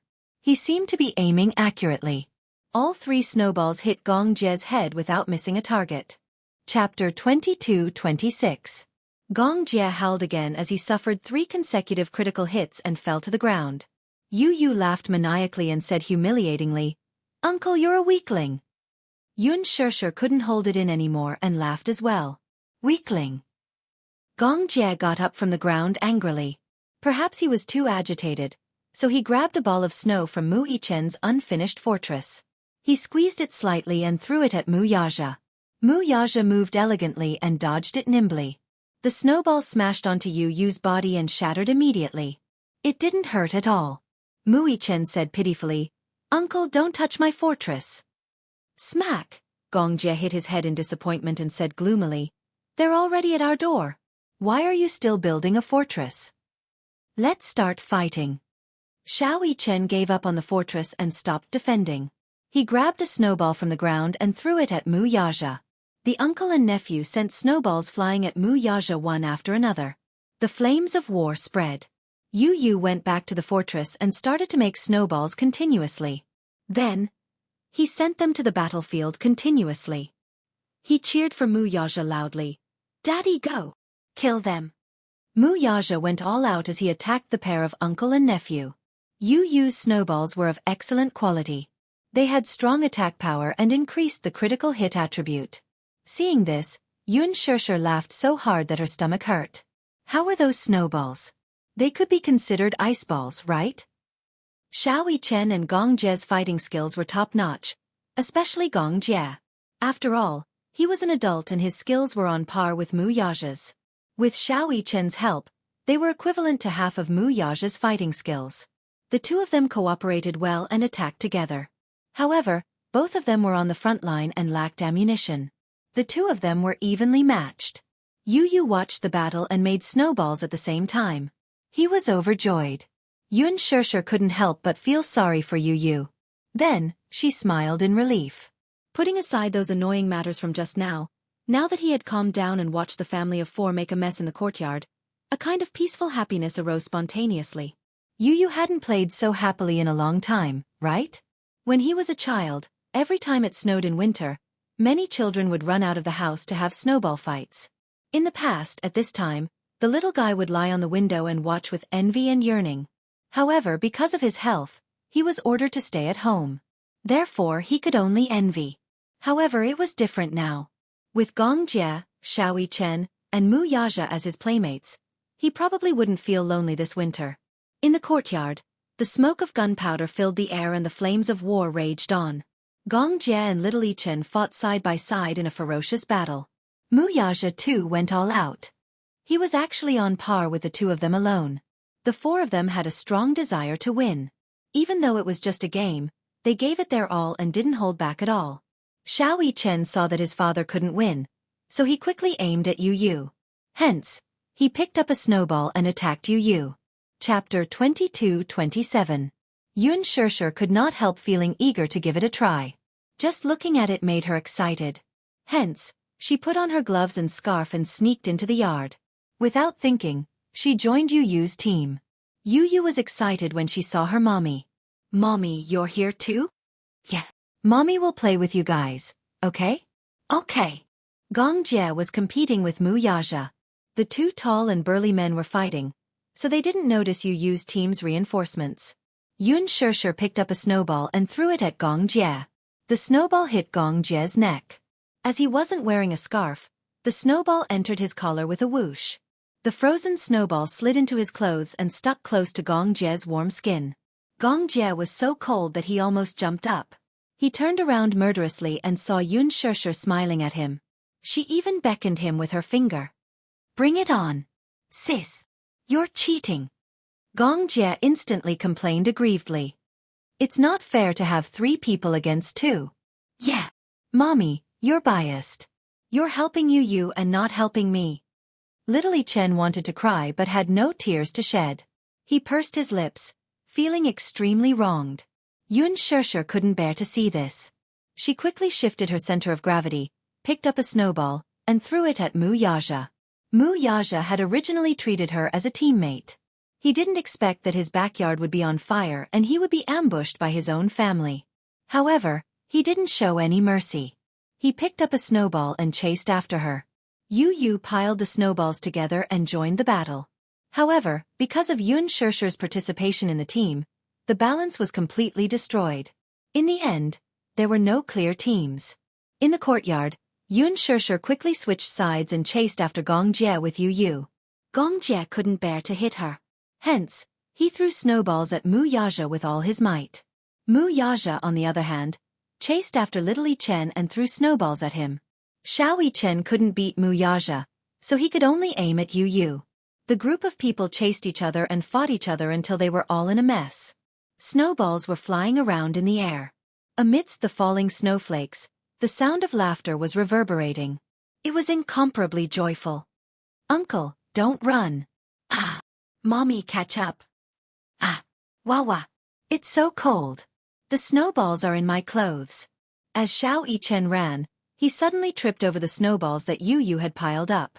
He fell face first onto the ground. Yu Yu, who was chasing after Xiao Yichen, couldn't stop in time. She tripped over Mu Yichen, who was lying on the ground, and fell onto Xiao Yichen like a human pyramid. Xiao Yichen instantly felt a weight on his body. He sank deeper into the thick snow. Yun Shirshir laughed out loud when she saw this. Just as she laughed, Gong Jie threw a snowball at her. It flew directly into her wide-open mouth. Yun Shirshir ate a mouthful of snow. Mu Yaja was furious when he saw this. How dare you bully my wife? He squatted down and quickly picked up 4 snowballs. Then, he threw them at Gong Jie's face. Gong Jie couldn't dodge in time. He was hit squarely and fell to the ground. Yun Shishir saw a good opportunity. She picked up a snowball and threw it at Gong Jie, who was lying on the ground. Wah wah wah. Stop hitting me. Gong Jie begged for mercy. Chapter 22-28. However, how could Yun Shishir let him off the hook? She picked up a snowball and threw it at him. Even Mu Yaja couldn't stand it anymore. A snowball flew toward her. This time, it was Yun Shishir's turn to be on fire. She glared at Mu Yaja angrily. Then the couple started fighting. Mu Yaja couldn't bear to be ruthless to her. He didn't dare to retaliate and ran away from her attacks. Xiao Yichen clapped and cheered when he saw that someone had finally stepped forward to teach his arrogant daddy a lesson. Gong Jie quickly got up from the ground and joined forces with Xiao Yichen. They picked up a snowball and chased after Mu Yaja while throwing it at him. The pitiful Mu Yaja was attacked by the 3 of them at the same time. Yu Yu got up and looked at the scene. He shook his head and sighed. His heart ached as he said, "Daddy is so pitiful." As soon as he finished speaking, he picked up a snowball and joined Yun Shishir in attacking Mu Yaja. This time, Mu Yaja's backyard was on fire. He was chased by the 4 of them. In the end, Mu Yaja didn't even have time to make a snowball. He grabbed the snow on the ground and attacked the 4 of them. However, he wasn't a god. No matter how powerful he was, he couldn't withstand the attacks of the 4 of them. Furthermore, the team had Gong Jie and Little Li Chen, who were highly skilled fighters. Soon, he was defeated and fell to the ground under the 4 men's attacks. Ha ha ha. Xiao Yichen felt that he had vented his anger and clapped his hands. Mu Yaja stood up gloomily. Gong Jie rushed forward and wiped his face with a snowball. Ha ha ha ha.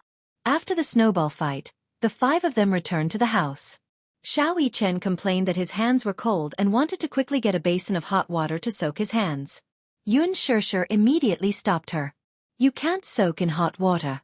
If you soak in hot water after the snow is removed, you'll easily get frostbite. But my hand is a little cold, Xiao Yichen said pitifully. Yun Shishir squatted down in front of him and held his hand gently. She carefully rubbed his little hand and blew on it before rubbing it again. Do you feel better now? Yes. I feel a little better. Yun Shishir smiled at him and continued to rub his hands. However, not long after, 2 pairs of hands suddenly stretched out in front of her. Yun Shishir looked up in surprise and saw Gong Jie and Yu Yu standing in front of her. Gong Jie beamed and said coquettishly, "Sis, my hands are cold too. Help me rub them too." He was jealous of Mu Yichen's special treatment, and couldn't wait to receive Yun Shishir's gentle care. However, before Yun Shishir could say anything, another pair of large hands suddenly reached over and wrapped around his hands. Gong Jie's lips twitched violently. He turned around expressionlessly and saw Mu Yaja coldly grabbing his hands and rubbing them. "I'll rub them for you." "I don't want to." Gong Jie resentfully withdrew his hands with a look of disdain. "Ha ha ha, Uncle despises Daddy." Yu Yu laughed. After resting for a while, Yun Shishir brought the dumpling fillings and wrappers to the table and called out, "Let's make dumplings together." The highlight of New Year's Eve was the family sitting together and making dumplings together. Gong Jie and Mu Yaja also sat down and made dumplings together. However, the 2 men had never done any household chores and rarely had the chance to cook. How could they know how to make dumplings? They held up the dumpling wrappers and looked confused. Chapter 22-29. Daddy, I'll teach you. Yu Yu spread open the dumpling wrapper and used her chopsticks to spread the filling in the center. Soon, a dumpling was formed. "Mommy, why must we eat dumplings during the New Year?" Yun Shishir explained, "This is called New Year's dumplings. Dumplings are like ingots and symbolize wealth. They are also round and symbolize family reunion. Moreover, the dumplings on New Year's Eve are filled with meat. The dumplings are full and symbolize prosperity, peace, and prosperity." Xiao Yichen nodded his head half-heartedly. "Oh, so there's such a saying." After Yun Shishir taught Xiao Yichen step by step, she turned around and saw Gong Jie staring at the dumpling wrapper with a bitter look on his face. It was obvious that he knew nothing about making dumplings. Mu Yaja, on the other hand, had finished making the dumplings under Yu Yu's guidance. However, The first dumpling could only be considered as a half-finished product as there was too much water and the dumpling wrapper broke. Yu said in disdain, "Daddy, you're so stupid." Mu Yaja was instantly dealt a blow and said in shame, "Daddy has been made dumplings before. My first time making dumplings, but they look good." Yu did not give Mu Yaja a way out. Mu Yaja was thoroughly depressed. Yun Shirshir sat beside Gong Jie and taught him step by step. Under her guidance, Gong Jie actually managed to make the dumplings well. Before they knew it, it was already 6 p.m.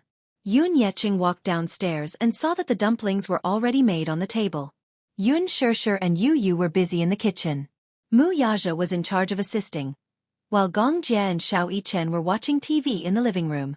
There would be a spring festival gala on New Year's Eve. Although it was not time yet, it was already being previewed and replayed last year's gala. What about Xiang Yu and the other two? Yun Yeching realized that the mother-daughter pair was no longer around, but after giving it some thought, he guessed that the three of them were tactful enough to return home. At 7 o'clock in the evening, the reunion dinner was ready. Yun Shirshir stood at the door and looked around for a while. She waited bitterly for a long time, but there was still no sign of Hua Jin. Could it be that he had forgotten? She returned to the house in disappointment. Hua Jin took a taxi to Shangti Walk.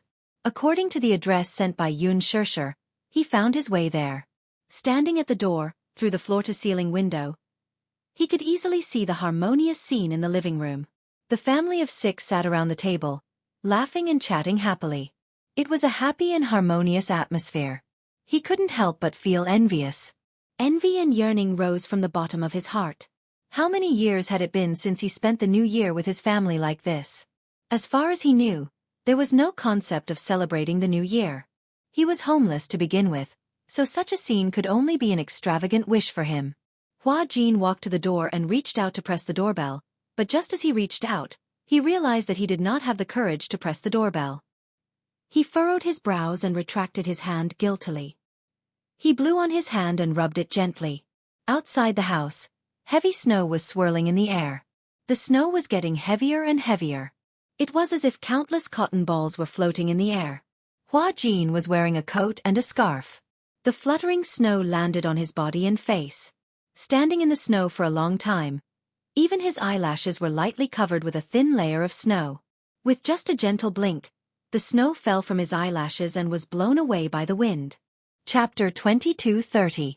He yearned for it but didn't dare to step in, as he felt like a foreigner with nowhere to return home. Hua Jin slowly took a step back and returned to the courtyard. Through the French windows, he stood there quietly for a long time, silently looking at the harmonious scene in the house. While he was envious, he also felt that he shouldn't disturb such a warm moment. He probably wouldn't be welcomed, right? He didn't dare to imagine that when he walked in, those pairs of doubtful, repulsive or conflicted gazes would be directed at him. Just the thought of it made him feel exceptionally uneasy and helpless, so it made him feel awkward and even more nervous. At the same time that his heart was uneasy and timid, there was also a kind of loneliness. Would such a warm light be lit for him? Because of this flustered state of mind, he ultimately didn't have the courage to step in. Turning around, like a deserter, he actually wanted to quickly escape from this place. Hua Jin had just turned around when a voice sounded from behind him. Hua Jin! Hua Jin's back view paused as he turned around in shock. But he saw Yun Shirshir had unknowingly opened the door and was standing at the doorway, looking at him with a joyful and coquettish expression on her face. Why are you only here now? Hua Jin looked at her helplessly, not knowing what to say. He had actually arrived earlier but with an inexplicable uneasy feeling. He paced back and forth outside the door for a long time, ultimately unable to muster up the courage to step in. Yun Shirshir walked towards him and pulled his hand reproachfully. You're here so late. Everyone's waiting for you and the hot dishes haven't been served yet. Quickly come in. Shirshir. Before Hua Jin could express his opinion, Yun Shirshir had already held his hand and walked into the house. Wait. Wait a minute. Hua Jin stood still with some apprehension, seeming to be a little uneasy. Yun Shirshir turned around in astonishment, only to see his desolate expression which made one's heart ache as he stammered. Everyone. Will everyone welcome me? Yun Shirshir was stabbed by his disappointed expression, and her heart ached. However, Hua Jin smiled awkwardly and said quietly, I'm afraid. I'll disturb you, Shusha. How about? What are you talking about? Yun Shusher tenderly held his hand and smiled charmingly. Everyone is waiting for you. That one sentence touched his heart all of a sudden. Hua Jin's eyes widened in surprise as he looked at her in disbelief. Really? Yes. Yun Shusher continued. You're the only one left. After the New Year's Eve dinner, let's go to the riverside to set off fireworks. We've already made an appointment. You can't break it. Hua Jin's heart skipped a beat, and a warm current flowed into his heart without any warning. Yun Shusher didn't care about his concerns and led him into the house. Hua Jin didn't struggle or avoid her and allowed her to lead him into the living room. The heater was turned on in the spacious living room. When he was surrounded by the warm lights, his mind suddenly turned white. Looking at the people sitting around the table, he suddenly didn't know how to react. Sorry to keep everyone waiting. Let me introduce you. This is my friend, Hua Jin. Xiao Yichen was the first to stand up when he saw him. Oh! Mommy said that a friend would be coming over tonight. Is that brother Hua Jin? I know him. The male lead of Lethal Beauty. Chapter 22:31. Yun Shusher had already told them beforehand that she would be having New Year's Eve dinner with an important friend tonight. Naturally, Mu Yaja recognized him. His lips curled into a smile to express his friendliness. Gong Jie did not say anything, but there was no repulsion on his face. Instead, he consciously emptied the seat beside him. Xiao Yichen, on the other hand, stood up, carried a stool, and placed it beside Gong Jie. He greeted, Brother Hua Jin, have a seat. I'll get you a bowl and chopsticks. As he spoke, the little guy nimbly brought a bowl and chopsticks from the kitchen.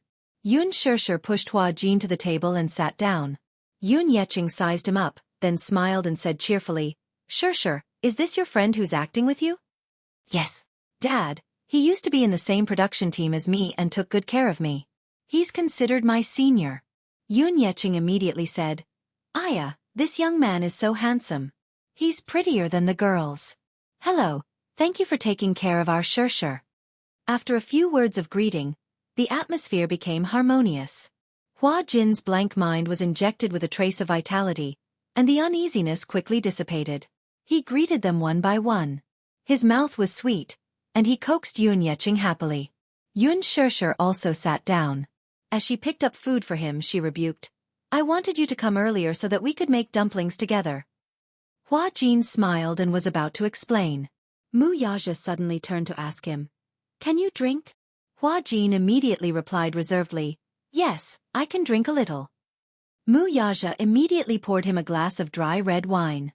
Yun Shusher's eyes widened as she watched. She did not know whether to laugh or cry.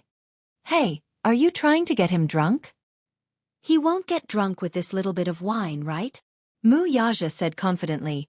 He said that he would drink a little, which means that he still has some strength left. Besides, it's not that easy to get drunk with red wine. Hua Jin added, Shusher, I can hold my liquor. Don't worry. Yun Shusher was relieved. Gong Jie suddenly complained, Sister, why don't you care about me? Will brother-in-law make me drunk? Yun Shusher glanced at the white wine glass in Gong Jie's hand. She chuckled and asked, Aren't you good at drinking? I've already drunk 2 glasses. Brother-in-law's alcohol tolerance is really not for show. I feel that if I continue drinking like this, I'll be ruined by him. Mu Yaja snorted coldly. He picked up the white wine bottle and filled Gong Jie's glass to the brim. Gong Jie, Mu Yaja said gently, Brother-in-law, we're not going home until we're drunk tonight. Gong Jie immediately cried out in grievance, Brother-in-law, you must be doing this on purpose. Are you trying to get me drunk and then leave me alone at home to set off fireworks without me? This brat's brain is very bright. He had actually figured out his motive. Mu Yaja raised his eyebrows and seemed to be provoking him. Don't get drunk if you dare. Gong Jie was speechless. His eyebrows twitched and he was instantly inspired. Humph, humph, humph. I'd like to see who will be the one to fall tonight. With that said, the two of them picked up their wine glasses and started drinking again. The table was full of chatter and laughter. Hua Jin stared at this scene in a daze, and a warm smile involuntarily appeared on his lips. In his memory, His thoughts seemed to have been spent in his father's drunkenness and violence. Every New Year, every family was happy and harmonious. Chapter 22:32. Every New Year's Eve, his father's mood seemed to get worse. Every New Year's Eve, he would always come home drunk and drag him out of bed. Then, whether it was with a belt or a hanger, he would be beaten black and blue. B*****. B*****. Your mother is a B****tch, and so is your son. Your mother harmed me, and now you're doing the same to me, aren't you? Are you feeling smug seeing me like this? Are you happy? I'll beat you to death. I'll beat you to death. You little B*****. His father's roar seemed to be echoing in his ears. That hideous and distorted face seemed to still be in his mind. Hua Jin came back to his senses from his memories. When he looked up, the long-lost warmth enveloped him once more. He suddenly smiled and raised his wrist. Thank you for your hospitality. Let me toast everyone. Tonight, he was no longer as arrogant and domineering as he was on set. Instead, he was as humble and polite as a child, unbelievably well-behaved. Yun Shirshir thought to herself, this is probably how he was in the beginning. He's innocent and pure without a trace of pretense. After the New Year's Eve dinner, Gong Jie was already a little tipsy. But he was only a little tipsy. It turned out that Mu Yaja's alcohol tolerance was better than his father's. But what surprised everyone the most was Hua Jin's alcohol tolerance. He drank quite a lot and under Gong Jie's persuasion, drank a lot of alcohol for Gong Jie. He drank more than half a liter of white wine, but he had no reaction at all. Yun Shirshir was shocked. This guy's alcohol tolerance is so good. Mu Yaja also drank more than half a liter of white wine, but he still had no reaction. It was as if that liter of white wine was just plain water. After the New Year's Eve dinner, the family went to the riverside to set off fireworks. Yun Yeqing, on the other hand, said that he would stay at home to take care of his brother. The weather outside was chilly. There was still some sunlight during the day, but at night, the wind was even colder. Yun Yeho's legs could not stand the cold and would often ache. Hence, he could not go out to set off fireworks, so Yun Yeqing stayed at home to take care of him. Yun Shirshir did not insist. Hence, she drove the car full of people to the riverside. When the 6 of them arrived at the riverside, it was already 11:30 p.m. Many people had already come to the riverside. Many of them were preparing to set off fireworks, while some of them were just here to watch the fireworks. Every New Year's Eve, people would tacitly gather by the riverside because the city restricted fireworks and firecrackers. However, the control by the riverside was lax. Because it was near the riverside, there were no major hidden dangers and basically no one cared. Yun Shirshir bought a lot of fireworks, including large artistic fireworks. Mu Yaja and Gong Jie set up the fireworks and waited for the countdown to the new year to pass. They would set off the fireworks at midnight. However, before that, of course, he needed to do some warming up. There were also many small fireworks for viewing and playing. Xiao Yichen, who had never set off fireworks on New Year's Eve, was so excited that he chased after Yun Shirshir, shouting for fireworks. Yun Shirshir gave him a fireworks stick. Xiao Yichen held it in his hand, but he was confused and did not know how to light it. Yu muttered, "Idiot, haven't you set off a fireworks stick before?" "No, I haven't." Xiao Yichen felt wronged. "This is my first time." Yun Shirshir laughed and walked over to him. She stopped beside him and gently taught him. "Hold the end." "Yes, hold it like this. Don't point the end at yourself." "Okay." Chapter 22:33. As she spoke, she carefully lit a match and aimed it at the fuse. Soon, with a sizzling sound, the fuse was ignited and sparks flew in all directions. Xiao Yichen excitedly held the end of the fireworks stick tightly. However, he was so nervous that he didn't dare to move as if he was facing a formidable enemy. Soon, the fireworks lit up. Colorful fireworks shot out one by one, illuminating his tender face. "Wow! It's so beautiful!" Xiao Yichen exclaimed in shock and excitement. Soon, Yun Shirshir also lit up a fireworks stick for Yu. However, unlike Xiao Yichen, Yu wasn't as nervous and helpless as Yu was when he set off fireworks for the first time. He calmly held the fireworks stick and gently waved it in the air. The colorful fireworks danced in the night sky, forming a gorgeous streamline. It was beautiful and compelling. When Xiao Yichen saw that fireworks could be played like this, he excitedly imitated Yu Yu and waved it. The two little guys were overjoyed.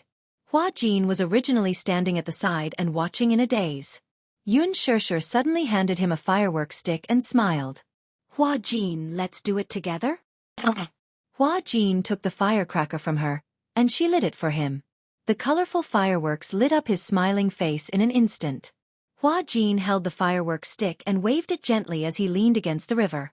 Gong Jie and Mu Yaja also took out a more beautiful type of fireworks and set it off. Ha ha ha! Xiao Yichen quickly finished setting off the fireworks in his hand. When he turned around and saw the fireworks in Gong Jie's hand, he was extremely envious. Wow wow wow! The fireworks set off by Uncle are so beautiful. I want to set them off too. I want to set them off too. Gong Jie walked over and carried Xiao Yichen with one hand. He handed the fireworks in his hand to him. Here. Take it, you can play with it. Thank you, Uncle. Xiao Yichen beamed with joy and waved the fireworks stick in the air. After you finished setting off the fireworks, Yun Shishir passed the fireworks in her hand to him to play with. Hua Jin stood at the side and watched as Yun Shishir hugged Yu and set off the fireworks with a smile.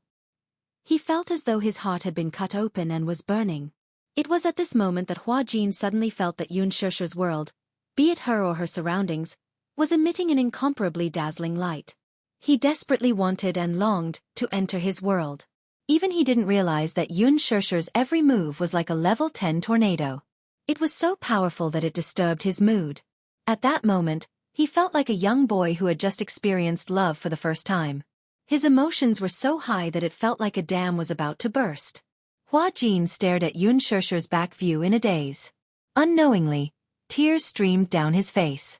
Yun Shishir glanced back and was about to ask Hua Jin to join her when she saw him standing silently behind her.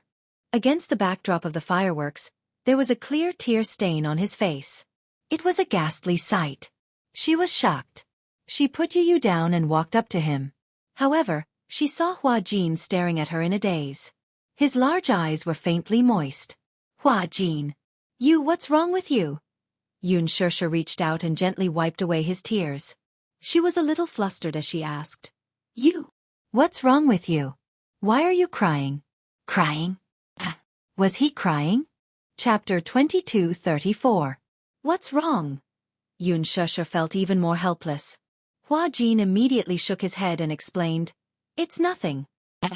I'm fine. Then why are you crying? Hua Jin said dejectedly, I'm just a little envious of him. Yun Shishir followed his line of sight and turned around, only to see the back of little Yichen and Yu standing together. She was suddenly acutely aware of the actor's current state of mind and came to a realization.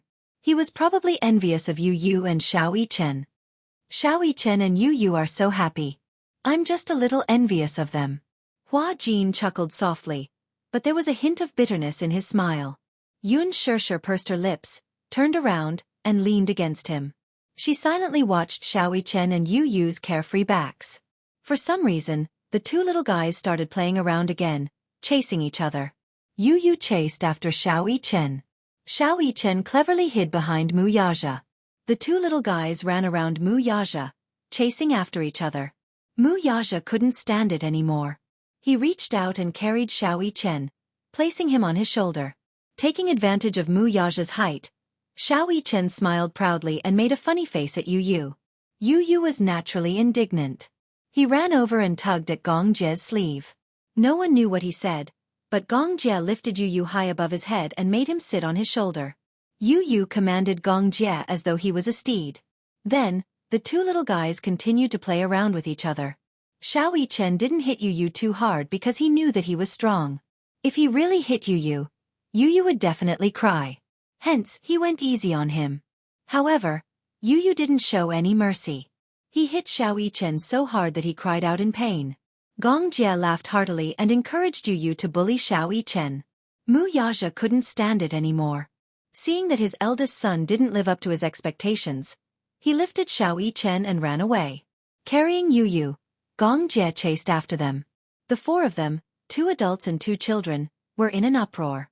Yun Shishir immediately said, Hey! Don't mess around. Be careful not to fall. Hua Jin was so amused that he laughed. Suddenly he said gently, Shirshir, do you know? I envy them for having such a gentle father and mother. Yun Shirshir glanced at Hua Jin. Then, she silently looked at the messy scene. Suddenly, she laughed gently. If I were Hua Jin's mother, I would definitely dote on Hua Jin a lot. Hua Jin was stunned for a moment. He turned his head in surprise and looked at her. At that moment, Yun Shirshir was staring at Mu Yaja and Gong Jia, as well as the backs of the two little guys chasing each other. Her gaze was unbelievably gentle. This was probably the radiance of motherhood. Looking at her own child, her eyes were filled with tenderness. This tenderness could melt even the coldest heart. All of a sudden, Yun Shirshir heard Hua Jin's desolate and envious voice. I also wish that I was Shirshir's child. I also wish that I was Shirshir's child. Yun Shirshir's heart ached at these helpless and disappointed words. She turned her head and suddenly reached out to gently hold Hua Jin's hand, holding it tightly. Hua Jin, in the future, celebrate Chinese New Year's Eve with us. Just like today, we'll make dumplings, have Chinese New Year's Eve dinner together, and set off fireworks together. Okay? Chapter 22:35. Hua Jin's smile had a special kind of charm. There was a special kind of enchanting mist in his eyes. Usually, Yun Shirshir rarely saw him show much sincerity in his smile. In front of the camera, he smiled modestly and hypocritically. On the surface, he looked like a humble teenager. However, when the camera turned, in the blink of an eye, the contempt and boredom in the corner of his eyes made that smile look especially ironic. In the crew, his smile became arrogant and insufferably arrogant, like a little demon king, like a rebellious child. Whether it was the director, the actors, or even the extras, he seemed to be deliberately angering them. He spoke ill of them until they were sad, and then he showed an expression of success. But immediately, another kind of indescribable sense of loss and loneliness would appear in his eyes. This kind of loneliness, like an isolated child, tried to use the worst way to attract anyone's attention, to get other people's care and flattery, even if it was hypocritical. But at this moment, when Yun Shirshir turned her head and looked at Hua Jin, she saw him looking at the night sky. His eyes were like hidden stars, bright and shining. This seemed to be his true appearance. Naive, innocent, and simple like a child who didn't know anything about the world. There was no longer a sharp edge on him, and he was so white that he was not stained with any dazzling colors. He said, I also hope that I am Shirshir's child. It sounded like a very normal thing to say. But from his tone, Yun Shirshir could hear a bit of helplessness and yearning. This kind of helplessness and yearning made her heart ache inexplicably. She had never been a person who was overflowing with love. She hated those clichés and hypocrisy. But her love for Hua Jin, under Hua Jin's smiling gaze, the pain in her heart suddenly overflowed and overflowed. She couldn't help but hold his hand tightly. She just wanted to give him as much warmth as possible on such a cold night. A trace of insignificant warmth. Yun Shirshir looked up at the sky.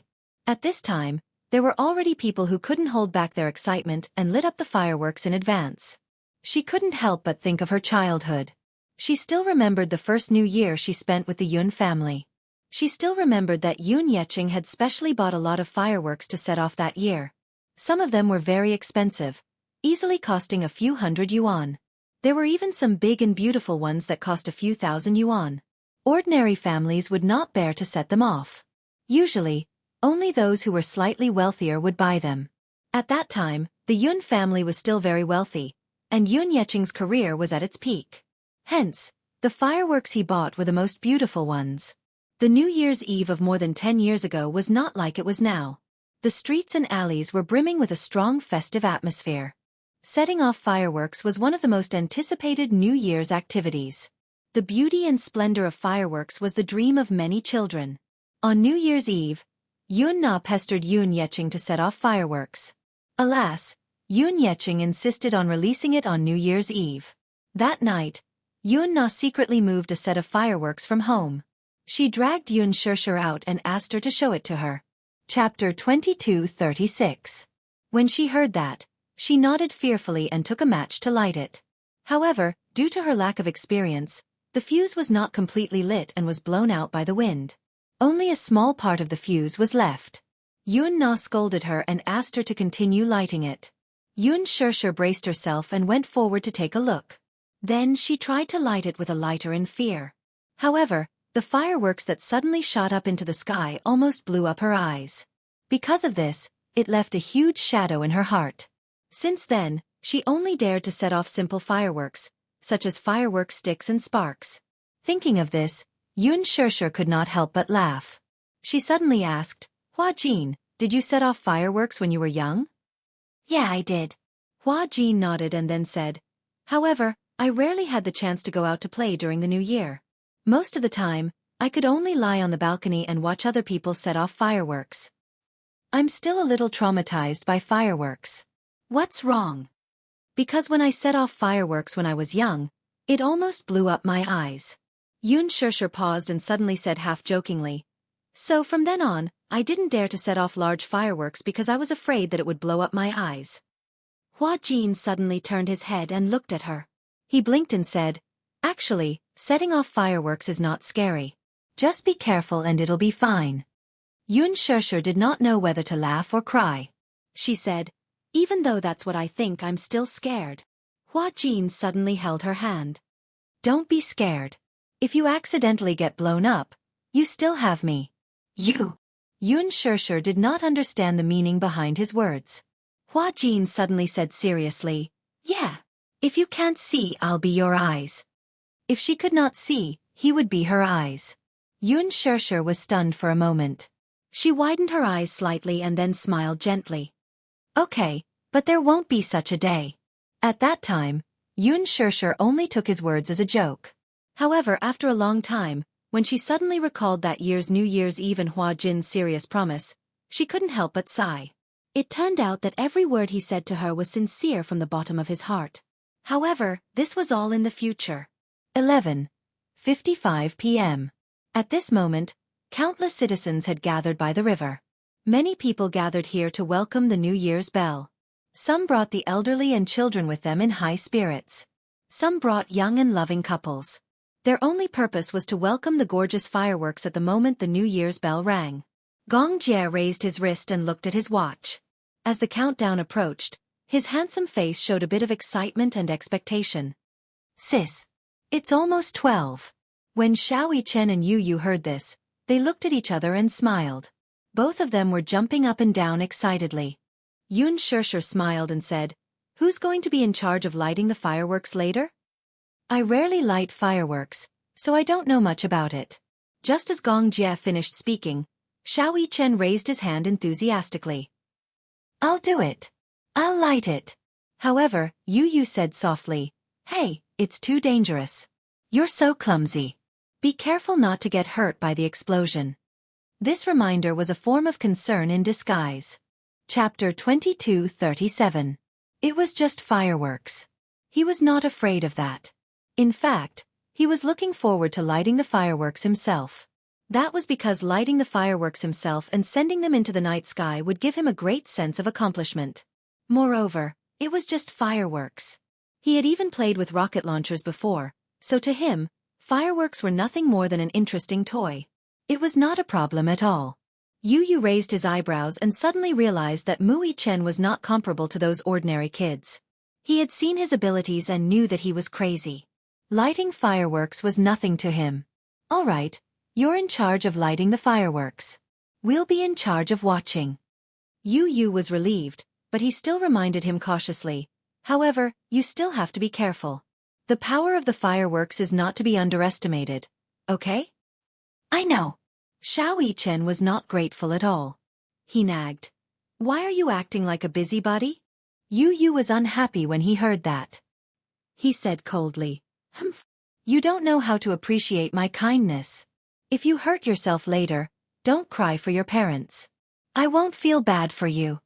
Then, Yu Yu ran proudly to Yun Shirshir's side. He hugged Yun Shirshir's arm and waited for the countdown to start. 11:59 p.m.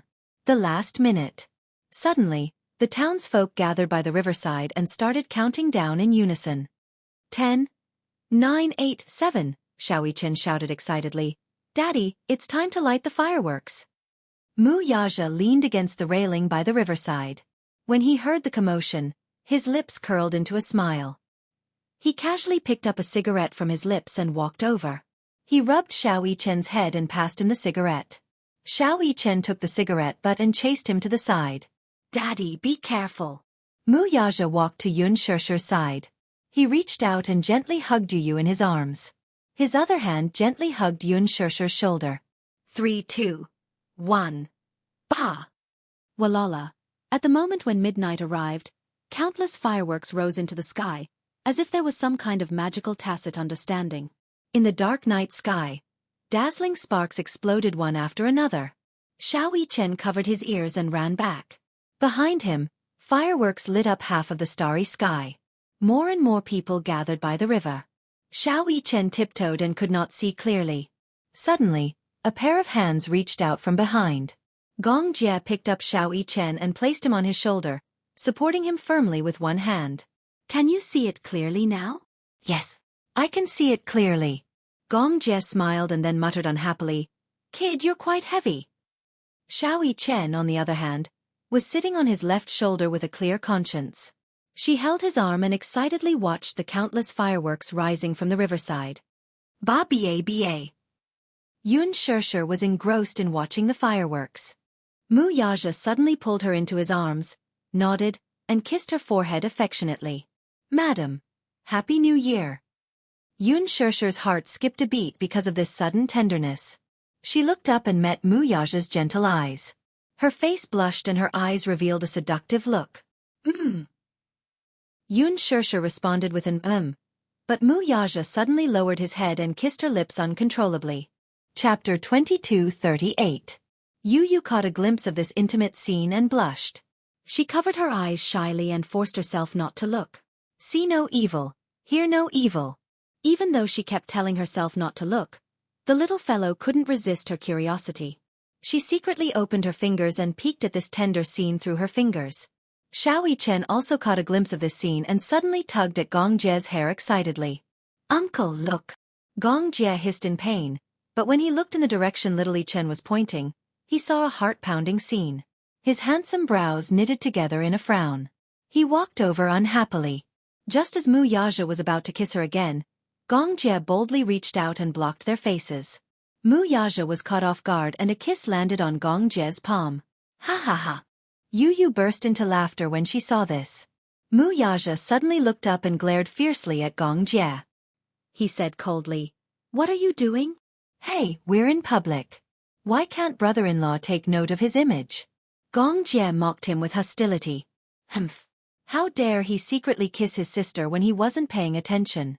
If the two of them were being intimate, they should at least avoid a sister-con like him. Why don't you consider my feelings?"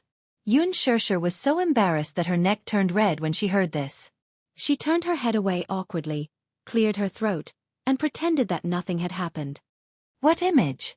Mu Yaja said confidently, "I'm kissing my wife. It's none of your business." It was a simple sentence, but it left Gong Jie speechless. Yu laughed dauntlessly and almost fell off Mu Yaja's shoulder. Mu Yaja smacked him on the buttocks. "Behave yourself." Xiao Yichen pouted and complained, "Daddy, that's not right. Shouldn't the first kiss of the new year be given to your precious son? If you give mommy a kiss, what about me? I want a kiss too." Mu Yaja's lips curled into a smile. "All right." As he spoke, Mu Yaja suddenly leaned forward slightly and reached out his hand. His slender hand gently lifted Xiao Yichen's chin. He tilted his head slightly and gently kissed the corner of Xiao Yichen's lips. Boom! A loud sound rang out. Little Yichen's face was so red that it looked as if blood was about to drip from it. He had only said it casually, but this stupid daddy of his actually took it seriously. He even gave him such a kiss. His every move was bewitching and charming. He was even more bewitching than those male gods in idol dramas. Especially the smile in his eyes. It killed everything in an instant. Have you ever seen a father flirt with his son? Have you? Little Yichen let out a yelp as he jumped down from his uncle's lap. Covering his face with his hands, he ran away shyly. "You're so annoying. Daddy is flirting with me." Mu Yaja was silent. Yun Shishir was so amused that she burst into laughter. She laughed so hard that tears almost came out of her eyes. Xiao Yichen was such a clown. Did the heavens send him here to make fun of her? Gong Jie felt even more indignant when he saw her laugh. He snorted coldly. Sister, you're so biased. You give brother-in-law a kiss and not me a kiss. You're not a child anymore, Yun Shusher said, feeling speechless. Gong Jie said coquettishly, No, sister. To be fair, hurry up and kiss me. As he spoke, he closed his eyes and moved his fair face closer. He tapped his face with his finger and said, Kiss here. Chapter 2239. Yun Shusher's antennae twitched violently. However, in the next second, Mu Yaja turned Gong Jie's face and grabbed his chin. Then he leaned over and gave him a peck on the cheek. When Gong Jie came back to his senses, he opened his eyes. When he saw the culprit in front of him, he instantly jumped up and rubbed his cheek in disgust. He said angrily, What are you doing? Mu Yaja smiled mischievously and said provocatively, Brother-in-law, are you satisfied with this kiss? You, Gong Jie flew into a rage out of humiliation and spat, Pervert! Then he threw a punch at his face. Mu Yaja dodged it nimbly and said scornfully, Hey, you can't hit me. When Yu saw that Gong Jie was really angry, she quickly grabbed Mu Yaja's hand and ran away with her father. Daddy, run. Uncle is going to beat you up. Pervert. Stop right there, don't run. Gong Jie waved his fist and chased after him. Behind him, Yun Shusher and Hua Jin were left in a mess. They stood there dumbfounded and only reacted after a while. They held their stomachs and laughed loudly. Ha ha ha. By the river, the fireworks set off the night scene, which was mesmerizing and beautiful. When they returned home after setting off the fireworks, it was already past 2 o'clock in the morning. Hua Jin originally wanted to go home early, but Yun Shusher said that they wanted to stay up for the New Year tonight, so they could stay up together. After returning home, the two little fellows were naturally exhausted after such a commotion.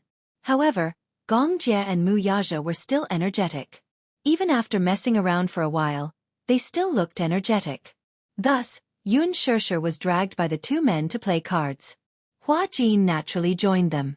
After a few rounds of warm-ups, they had a good grasp of each other's abilities. Of course, some of them still held back.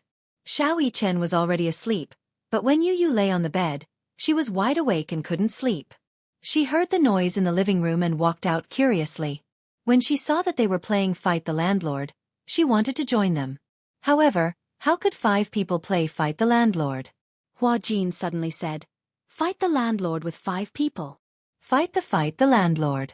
The rules were that after the cards were dealt, the landlord who had a card would play a card suit and draw a card. There were 2 decks of cards of each suit. On the other hand, the dark landlord, who had another suit, remained calm and collected.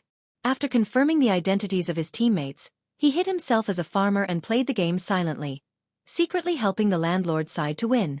After sizing up everyone, the other 4 expressed that they did not have any objections. And, the loser. If there's no punishment, it's a little boring. This time, it was Yun Shusher's turn to frown. How about we don't have to pay? It's the new year and I'm broke. I can't afford to lose. The 4 of them looked at her with disdain. Yu was speechless. Mommy, why do you sound like you're sure that you'll lose? Because I feel like we're not evenly matched. No matter how I look at it, the 4 of you look like seasoned casinos. I'm a newbie. If we really have to pay, I'll go bankrupt. Hua Jin, Mu Yaja, Gong Jie, and Yu were confused. Seasoned casinos. Yu comforted her. It's okay. I'm worse. I'll be your scapegoat. Chapter 2240. Gong Jie suddenly said evilly, The loser will have to carry Yu once. Yu was unjustly implicated. He was unhappy and threw his cards. Hey! Uncle, are you punishing the loser or me? Under smiley face. Angle. Under Gong Jie whistled. Then the loser will have to take off his clothes. Mu Yaja looked at him coldly. Okay. What was there to be embarrassed about? Anyway, the heater was on in the living room. Yu was speechless. Anyway, other than Mommy, everyone here is a man. Daddy is not embarrassed. Gong Jie smiled sinisterly. It's not that simple. After taking off your clothes, you have to run naked outside the door. Everyone was silent. How much hatred? That was too cruel. Outside the window, it started to snow again. It was extremely cold. Mu Yaja threw his cards directly at his face. Since you like to run naked so much, do it yourself. Gong Jie was speechless. Hua Jin burst out laughing. Gong Jie suddenly looked over with a cold gaze. Everyone suddenly felt a gust of icy wind from Siberia. It was bone-chilling. Gong Jie suddenly said, "How about this? Whoever loses will jump down from the second floor of the villa." Yun Shesher flicked his forehead. "It's just a game of cards. Do you want to risk your life?" Hua Jin suddenly felt that this man was very scary. Gong Jie was hit by Yun Shesher and said sadly, "This is how we play cards." Yun Shesher said, "You're not human. We don't want to compete with you." Gong Jie said, "Sister, we came from the same womb. I'm not human. Are you a genetic mutant?" Yu laughed loudly. "That's right, Mommy. At least I came from your womb. If you're a genetic mutant, then what am I?" Yun Shesher complained, "Both of you are not human." Yu was speechless. Gong Jie said, "Personal attacks are prohibited." Hua Jin suddenly suggested, "How about a dare?" When the four of them heard this, they had no objections. The first round began. Gong Jie shuffled the cards smoothly and skillfully. It was obvious that he had been in the casino before. Yun Shesher was surprised to find that her younger brother, who couldn't even play cards properly when he was young, had learned to play cards very well after traveling abroad for more than 10 years. His action of cutting the cards was clean and neat. It seemed that he had practiced it before. There was a landlord in the light and a landlord in the dark. The open landlord who got the landlord card chose a pair of the same suit and called the dark landlord. The dark landlord hid among the other four people and secretly cooperated, which was the so-called traitor, and cooperated with the open landlord to achieve the final victory. In the first round, the landlord fell to Gong Jie. Gong Jie proudly called out, "Hidden landlord." Out of the corner of his eye, he sized up the other four people's expressions. All of them were veteran actors, and their expressions did not change at all. Gong Jie's cards were very good. Soon, there was only a single card left. The other four people were eyeing him covetously. As the next player, Yun Shesher sealed her cards tightly. However, the most interesting thing about the open landlord card and the dark landlord card was that other than the open landlord card, the other four people did not know who the open landlord card was. Yun Shesher was about to win, but Hua Jin, this pig of a teammate, made her stay at home. Seeing that there were no more cards left, the open landlord card appeared. The open landlord card quickly appeared. Yu, who was at the top of the Gong Jie card, played a trump card and secretly played Gong Jie's card. The open landlord card won the game. Yun Shesher was speechless. She looked at Yu and said gloomily, "No way.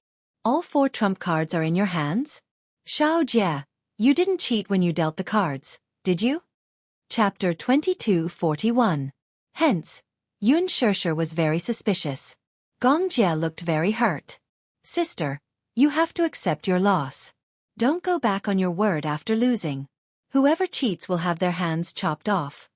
Hua Jin said, "It's so bloody. It's just a game of cards. How scary. You have to accept your loss." Mu Yaja threw the cards and glanced at Gong Jie. "Whoever wins gets to make a request." Hua Jin and Yun Shesher looked at Gong Jie and Yu's sinister faces and wished they could hug each other and chant the great compassion mantra. Gong Jie, on the other hand, flashed a dazzling smile as he pointed at Hua Jin and Mu Yaja flirtatiously. "Both of you, go and do 10 push-ups." Yun Shesher pointed at herself curiously. "What about me?" Gong Jie said gently, "Sister, how can I bear to punish you? You can sit on brother-in-law's back." Yun Shesher was speechless.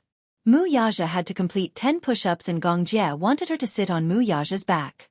Wouldn't that kill her? Although she wasn't fat, because of her height, she still had some weight. Mu Yaja's eyes turned cold and he smiled casually. "Okay." With that, he stood up and casually unbuttoned his shirt sleeves and collar. "Madam, come on up." Yun Shesher's heart was pounding. She couldn't bear it and glanced at Gong Jie and Yu who were watching the show. "Xiao Jie, isn't this too cruel?" "How can it be?" Gong Jie said gloatingly, "Brother-in-law is so good. It's just 10 push-ups. He can definitely do it." Mu Yaja was speechless. Pervert. He was obviously going to torture him. He would remember this debt. Hua Jin was the first to finish 10 push-ups before returning to his position. Only then did Yun Shirshir stand up hesitantly and walk to Mu Yaja's side. She carefully sat down and gently placed her hand on his shoulder. Mu Yaja was just about to start when Gong Jie suddenly said viciously, "Sister, you're breaking the rules. Your feet can't touch the ground. You have to be completely off the ground." Everyone. His feet were completely off the ground?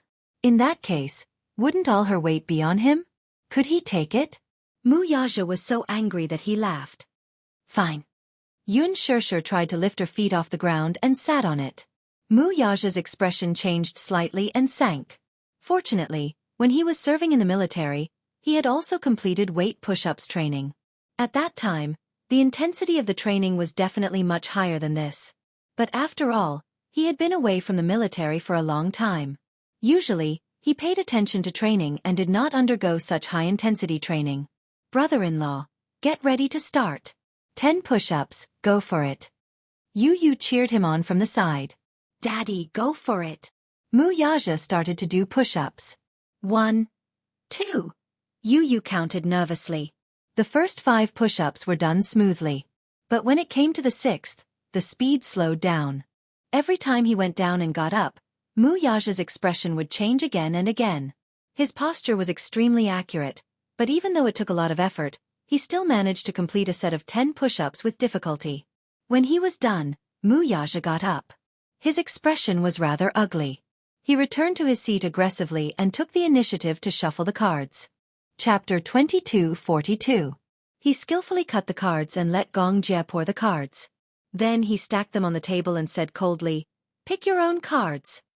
It was obvious that he was suspecting Gong Jie of cheating. Yun Shirshir had suspected that Gong Jie was cheating, but she was just joking. She was not serious at all. Mu Yaja clearly felt that the cards were not as simple as just luck. He must have cheated. When he observed carefully earlier, he felt that there was something fishy about his technique. Therefore, he was suspicious. In fact, Gong Jie often played in casinos, so his technique was extremely nimble. His skill was second to none. He could not be any better at poker. Gong Jie's dynamic vision was extremely good. It could be said that he was on par with Xiao Yichen. The moment he shuffled the cards, he remembered the suit and the order of the cards in the blink of an eye. Then, he shuffled the cards and rearranged the suits. Then, he naturally distributed the good cards to his teammates. It seemed like a coincidence that Gong Jie secretly remembered all the suits in Yu's pile of cards. Then, he deliberately called out to him. Yu obviously saw it too, but he tacitly pretended not to know. However, Mu Yaja was also an experienced player. At first, when Gong Jie dealt the cards, he did not pay much attention. If he had been more alert and vigilant from the start, Gong Jie would not have had the chance to cheat. Gong Jie did not feel guilty. So what if he found out that he was cheating? If he did not catch him red-handed, it did not count. However, since he had been more vigilant, he could not cheat anymore. Humph. However, with his ability, it was not difficult for him to not cheat. He could not lose. Who knew what Mu Yaja would do to him if he lost? Earlier, he had only asked Mu Yaja to do a set of weighted push-ups to satisfy his appetite. Yet, he was already so serious. If he lost, he didn't know what kind of torture this old fox would come up with. Thus, when the second round began, everyone began to prepare. This was especially true for Hua Jin. He was only here for the fun of it. He didn't want to be dragged into this storm of war between brother-in-law and be reduced to cannon fodder. Yun Shirshir was even more frightened. Her mind was filled with the scene of Mu Yaja carrying her on his back and doing push-ups. If she lost, she wouldn't even be able to get up, let alone a set. She could only think that no matter who she teamed up with, she could not become a burden. As soon as the match started, Gong Jie and Mu Yaja's aura changed completely. They were full of vigor, as if they were ready to kill Buddha. However, Yu was not nervous. After all, he was neutral. He did not want to offend either side. Thus, no matter who won, he was not worried at all about being the target of revenge. In the second round, the open landlord was Hua Jin. Hua Jin had been picking and choosing. He had 2 big and small trump cards. He thought that since he was playing the landlord, he had to find a strong teammate. Thus, when he played a big trump card, the other person with a big trump card became the hidden landlord. He thought that if his teammate also had a trump card, the situation would be much better. His cards were not very smooth. Thus, in this round, he was on tenterhooks from the start. He could only hope that his teammate who was hiding in the dark would do a better job. Chapter 22:43. However, the other drawback was that everyone knew that Hua Jin had a trump card. They would take this opportunity to raise their guard and not play a single card, which would put them at risk. Hua Jin glanced at the people in the room and saw that the other 4 people had different expressions. He could not tell which one was his teammate. Yun Shishir kept observing the situation. It was obvious that she was not the hidden landlord. Yu Yu, on the other hand, looked indifferent. He held a card in one hand and rested his chin on the other. His gaze was lazy. It was obvious that it was not him either. Mu Yaja and Gong Jie looked at each other with hostility. As the 2 most powerful people in the room, the 2 of them happened to be sitting on opposite sides. At that moment, the 2 of them were glaring at each other. Their gazes collided and sparks flew.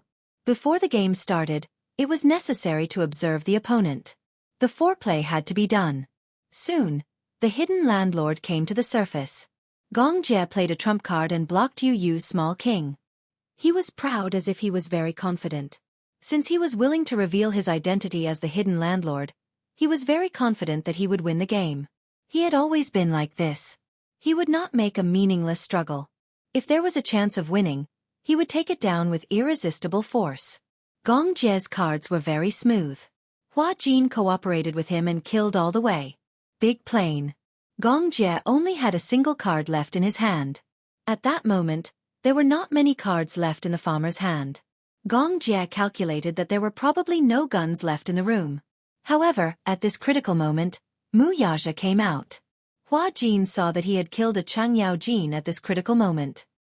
He did not hesitate to contribute the bomb in his hand. 5 sixes was a very big bomb. No one could blow it up. However, the tragedy was that Hua Jin was not in Gong Jie's house. He could not put down his card. His next house was Yu Yu.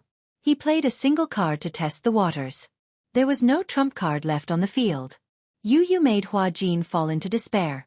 Gong Jie only had 1 card in his hand. As long as he didn't play a single card, he was basically unstoppable. Soon, Yu Yu played a pair of 44-4s and placed Mu Yaja's cards on the table. Hua Jin received no more cards that could suppress him, and Gong Jie's cards were all alone. They posed no threat to him. Mu Yaja quickly threw out all the cards in his hand. The last card fluttered onto the table. Mu Yaja crossed his arms over his chest and arrogantly raised his chin. A sinister smile appeared on his face. It was as if he was silently brewing some perverted game. Gong Jie's face darkened and turned ashen. He looked at Mu Yaja, who was constantly sizing him up. His expression changed again and again. It was over. It fell into his hands. Gong Jie gritted his teeth and said angrily. This man's gaze was perverted no matter how he looked at it. He did not know what tricks he was going to play. Hua Jin's eyes widened in shock. He did not expect this round to end like this. He had lost. The problem was that there was Gong Jie in his camp. The final punishment was destined to be a bloodbath. He had just done a set of push-ups. Fortunately, he had avoided a calamity. This time, would he be implicated in a perverted game like Gong Jie? In the end, his prophecy came true. Chapter 22:44. When Yu Yu heard this, she covered her mouth and snickered. Suddenly, she nudged Yun Shishir's shoulder and asked softly, "Mommy, Daddy said we're going to play a game. Guess what kind of perverted game it will be?" Yun Shishir shook her head blankly and said, "I can't guess. But it must be very perverted." Hua Jin accidentally overheard Yun Shishir's words. Even though her voice was very low, he could hear it clearly because they were sitting opposite each other. Corporal punishment.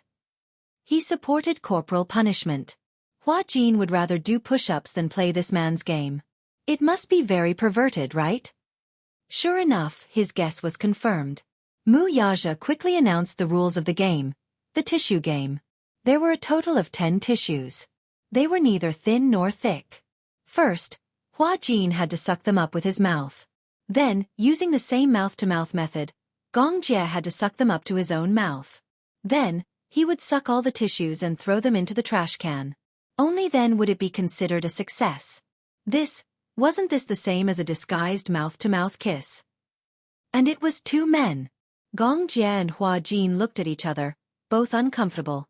Mu Yaja suddenly said casually, "Oh, if the tissues fall on the ground, there's a punishment too. However, if you use your mouth to suck the tissues up from the ground, then you can avoid the punishment. Do you understand the rules?" Dead silence. Gong Jie and Hua Jin's faces were extremely dark. Gong Jie's face was dark because he was extremely unhappy with the rules of the game. This was obviously teasing him. What tissue game? It was fine if it was only a woman, but the opponent was actually a man like Hua Jin. This was driving him crazy.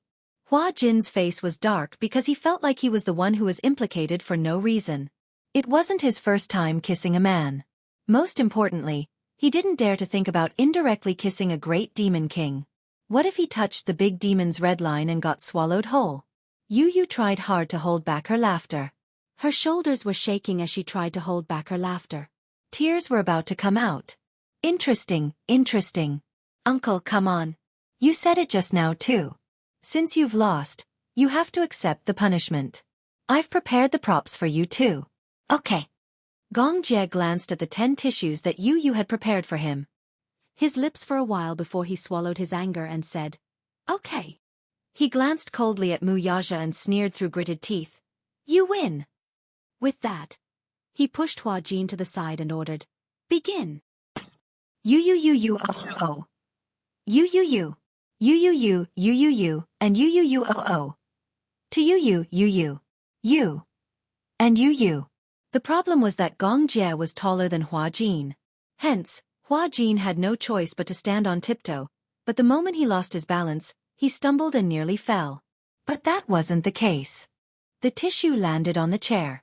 Feeling depressed, the man rebuked. "Can't you be more careful?" Hua Jin muttered. "Who asked you to be so tall?" Gong Jie's face darkened. "Pick it up." Hua Jin's expression changed again. Then, he bent down slowly and sucked the tissue into his mouth. Chapter 22:45. Gong Jie's broad palm held the back of the man's neck firmly as his thin lips pressed down on the ladders, sucking the tissue away with a suction force. Hua Jin was slightly taken aback by this gesture. Usually, this gesture was only used when a man was kissing a woman. Every detail showed the man's unique domineering and subtle gentleness. Just as he was stunned, Gong Jie had already moved closer to his lips. It was so cold. His lips were inexplicably cold. But Hua Jin's lips were very warm. The tissue was very thin, as if there was air between them. At the moment of contact, Hua Jin could almost clearly feel Gong Jie's soft and slightly cold lips. His breath blew against his face. In the blink of an eye, Gong Jie sucked the tissue away from his mouth. Hua Jin was slightly stunned. His eyes widened, and his fingertips involuntarily caressed the lips that were still slightly warm. His face and ears were red, and his heart was beating like thunder. At this moment, Gong Jie had already turned around and walked briskly towards the trash can. He aimed at the trash can and gently threw the tissue into it. He deliberately bent down, afraid that if the angle was too high, the tissue would float elsewhere. The first one is a success. Yu cheered him on. There are still 9 more. Uncle, you can do it. Gong Jie was speechless. Hua Jin was speechless. Both of their faces darkened, especially Hua Jin. He wanted to cry. What was this? He was innocent, okay? Yun Shusher covered her face helplessly. She was speechless. This game really hurts my eyes. Yu didn't know whether to laugh or cry. Only a black-bellied person like Daddy would come up with such a disgusting game. Little Munchkin's voice was very soft, but it was still heard by Mu Yaja. He flicked Little Munchkin's head and said unhappily, "Don't talk bad about Daddy." Wu, Gong Jie and the other 2 followed the same process and completed the game one by one. In fact, this game was not difficult at all. The main reason was that the 2 men were kissing mouth to mouth in disguise, so it was inevitable that they would feel awkward and uncomfortable. This was especially true for Gong Jie, a typical straight man. This was his first time kissing a man. Although there was a piece of tissue between them, The tissue was so thin that it was basically non-existent. Through the tissue, he could still feel the shape of her lips and breath. Therefore, when the game was over, the two of them returned to their seats with a sour expression. In particular, Gong Jie's face was ashen and gloomy. "Continue," Gong Jie said aggressively. When Yu saw this, she couldn't help but open her pink lips and exclaim, "Wow, Uncle is so cool. His morale is off the charts." "Humph. I want revenge," Gong Jie vowed solemnly. Then, he shuffled and cut the cards. His movements were so swift that it was dazzling. It seemed that Uncle was starting to get serious.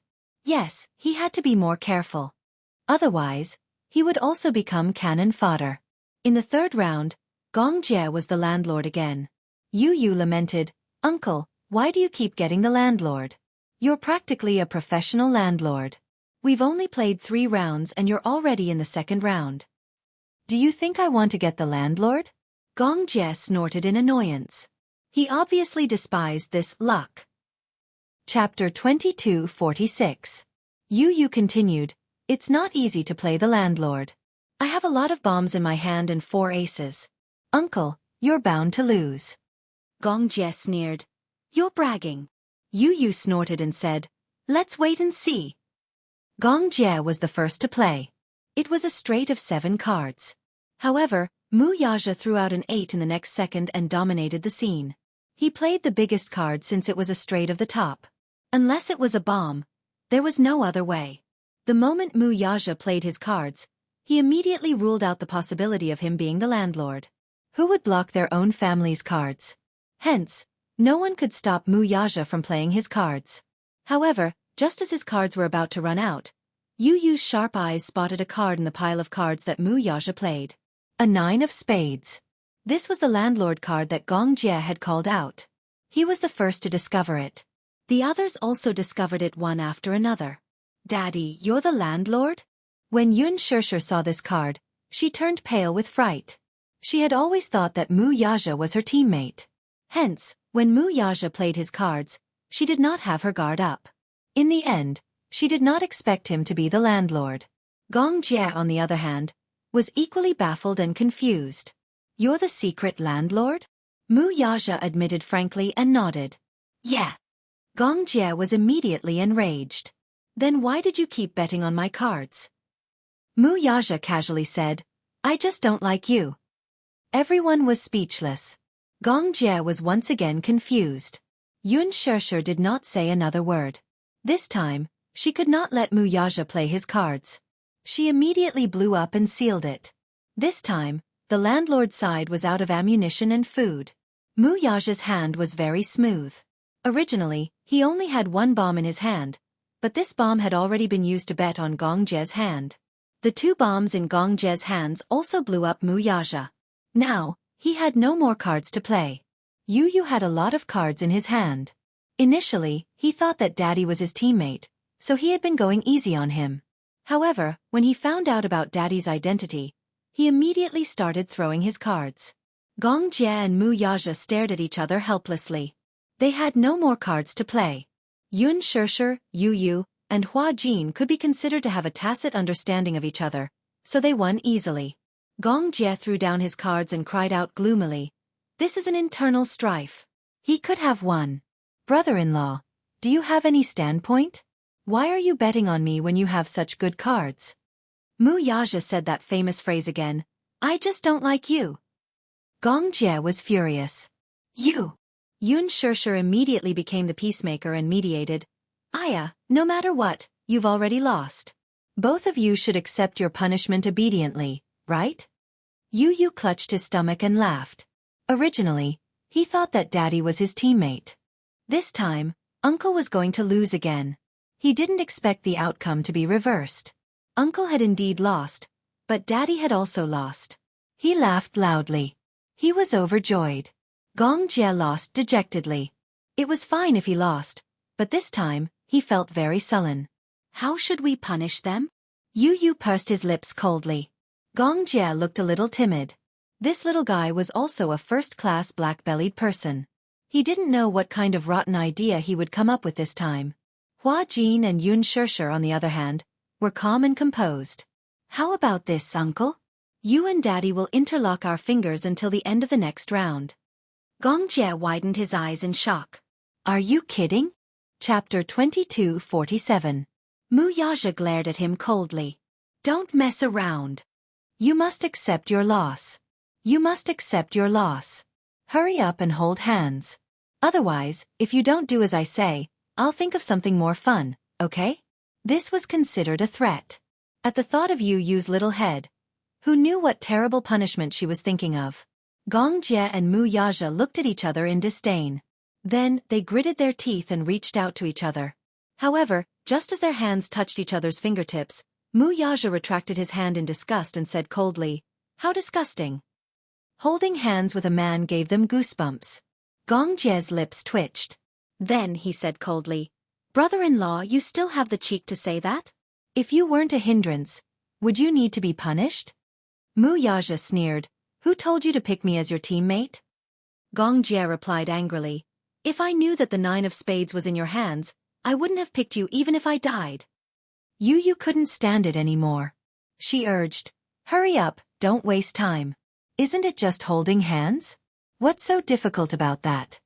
Mu Yaja and Gong Jie glared at him in unison. Their eyes were full of resentment. "Change the punishment," Gong Jie demanded righteously. Yu glanced at him calmly. Then she agreed readily. "Okay, then you can kiss." Gong Jie was speechless. Mu Yaja was speechless. Yun Shishir covered her face. This guy was really two-faced. He actually made two men who didn't get along and were even incompatible like fire and water kiss each other. How cruel. What punishment could be worse than this? Gong Jie complained, Yu, are you trying to turn your daddy gay?" Mu Yaja coldly snorted, expressing his stance. Yu said, "With mommy around, daddy won't turn gay. Actually, I'm doing this because I hope that you can improve your relationship with each other and get along more harmoniously. Don't act like you're sworn enemies." Harmony my ass. Harmony my ass. Forget it. Let's just hold hands then. It was better than kissing. The two of them calmed down for a long time. After a long struggle in their minds, they slowly stretched out their hands and held each other tightly. Their fingers interlocked. On the surface, it looked calm and peaceful. But secretly, although the two of them were holding hands tightly, they were secretly competing with each other. Their grip strength was equal, and they were using all their skills to break each other's hands. However, the two of them appeared to be very calm on the surface, but in their hearts, they were cursing in unison. "Bastard, you have a lot of strength. You win." Yu smiled satisfactorily. Looking at the two of them holding hands, she nodded and said, "Not bad. Uncle and Daddy's relationship seems to have improved a lot. Mommy, look, they're holding hands very tightly." Yun Shishir glanced at them and broke out in a cold sweat.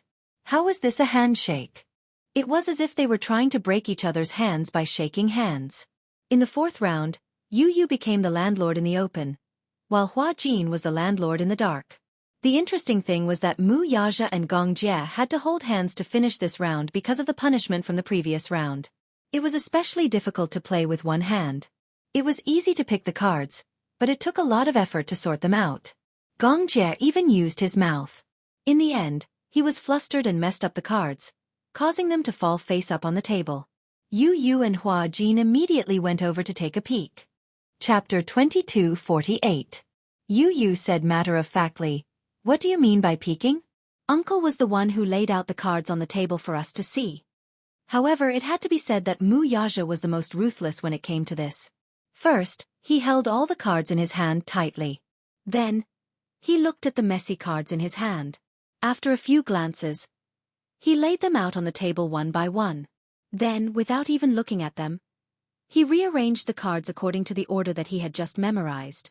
Using his amazing memory, he rearranged the cards and quickly sorted them out. Yu and Yun Shishir were stunned. Such an amazing memory. He memorized the order of the cards in just a few glances. Moreover, he sorted them out directly. Yu was perfect. He finally knew who he had inherited his high IQ from. Hua Jin was dumbfounded. Because of Mu Yaja's despicable game, he was hoping to see him make a fool of himself with this sentence. In the end, his astonishing memory was truly a show of strength. Although Yu Yu and Hua Jin's cards weren't very good, Yun Shishir and Mu Yaja both mistakenly thought that Gong Jie was the secret master. They started an internal conflict and bombarded him indiscriminately. Gong Jie felt wronged. It was already difficult to play the cards. Now that he had finally played the cards, they thought that he was the secret master. However, he couldn't defend himself at all. Gong Jie swallowed his anger and played with a knot in his heart. It wasn't until Hua Jin jumped out and confirmed his identity as the secret master that the truth was revealed. Gong Jie, who had been wronged, cried out, "Sis!" Yun Shishir bit her lip regretfully and patted his shoulder lightly with guilt. "I'm sorry, Xiao Jie. I misunderstood you." Gong Jie said sadly, "Why did you all think that I was the secret master?" Mu Yaja said softly, "It's your fault for having a bad face." Gong Jie. At this time, Yu Yu only had one pair of cards left in his hand. He looked around coldly. A few people were also staring at him, but they could only stare. There were no more cards that could stop him. Yu Yu sneered and threw out the cards in his hand. Once again, he was the fisherman who reaped the benefits. He stood up and high-fived Hua Jin. "Yeah, we won again." Then, Yu Yu turned around in high spirits and said proudly to the other three people whose faces were ashen as if their souls had left their bodies, "I'm so awesome." Yun Shishir, Gong Jie, Mu Yaja. At the end of the round, Mu Yaja and Gong Jie quickly shook off their hands and looked at each other with disdain. However, Yu Yu said softly, "Don't let go." Gong Jie asked, "Didn't you say that we would hold hands until the end of the round?" "I did say that, but didn't you guys lose this round again?" Yu Yu laughed evilly and said, "Then why don't you guys continue holding hands?" Gong Jie and Mu Yaja were speechless again. They took a deep breath and felt as if they were about to vomit. Yun Shishir pointed at herself and asked, "Then what's my punishment?" Yu Yu smiled gently and winked at her. He hooked his finger at her and said, "Mommy's punishment is to kiss me." "What kind of punishment is this?" "It's obviously a reward for yourself, right?" Hua Jin said softly. Yu Yu said arrogantly, "I don't accept any objections." Yun Shishir laughed and leaned over to give him a loving peck on the cheek. She rubbed his little head. Chapter 22:49. Unknowingly, the five of them fooled around until the end of the last round. It was already 4:50 a.m. However, even though it was already very late, it did not affect their mood at all. However, Yu Yu was sleepy and wanted to sleep. Hence, Yun Shishir carried him back to the room and coaxed him to sleep. Once the little devil fell asleep, the game naturally could not continue. As for the other big devil, he was still very energetic. Most of the three men present had multiple jobs and were working day and night. Especially Gong Jie, who often flew around the world due to the international time difference, so he was not sleepy at all. As for Hua Jin, he was already used to staying up late to film. Hence at this time, he did not feel very tired. Mu Yaja was even more so. Before this, he often worked overtime until 4 a.m. Hence, his biological clock was already used to such a late time.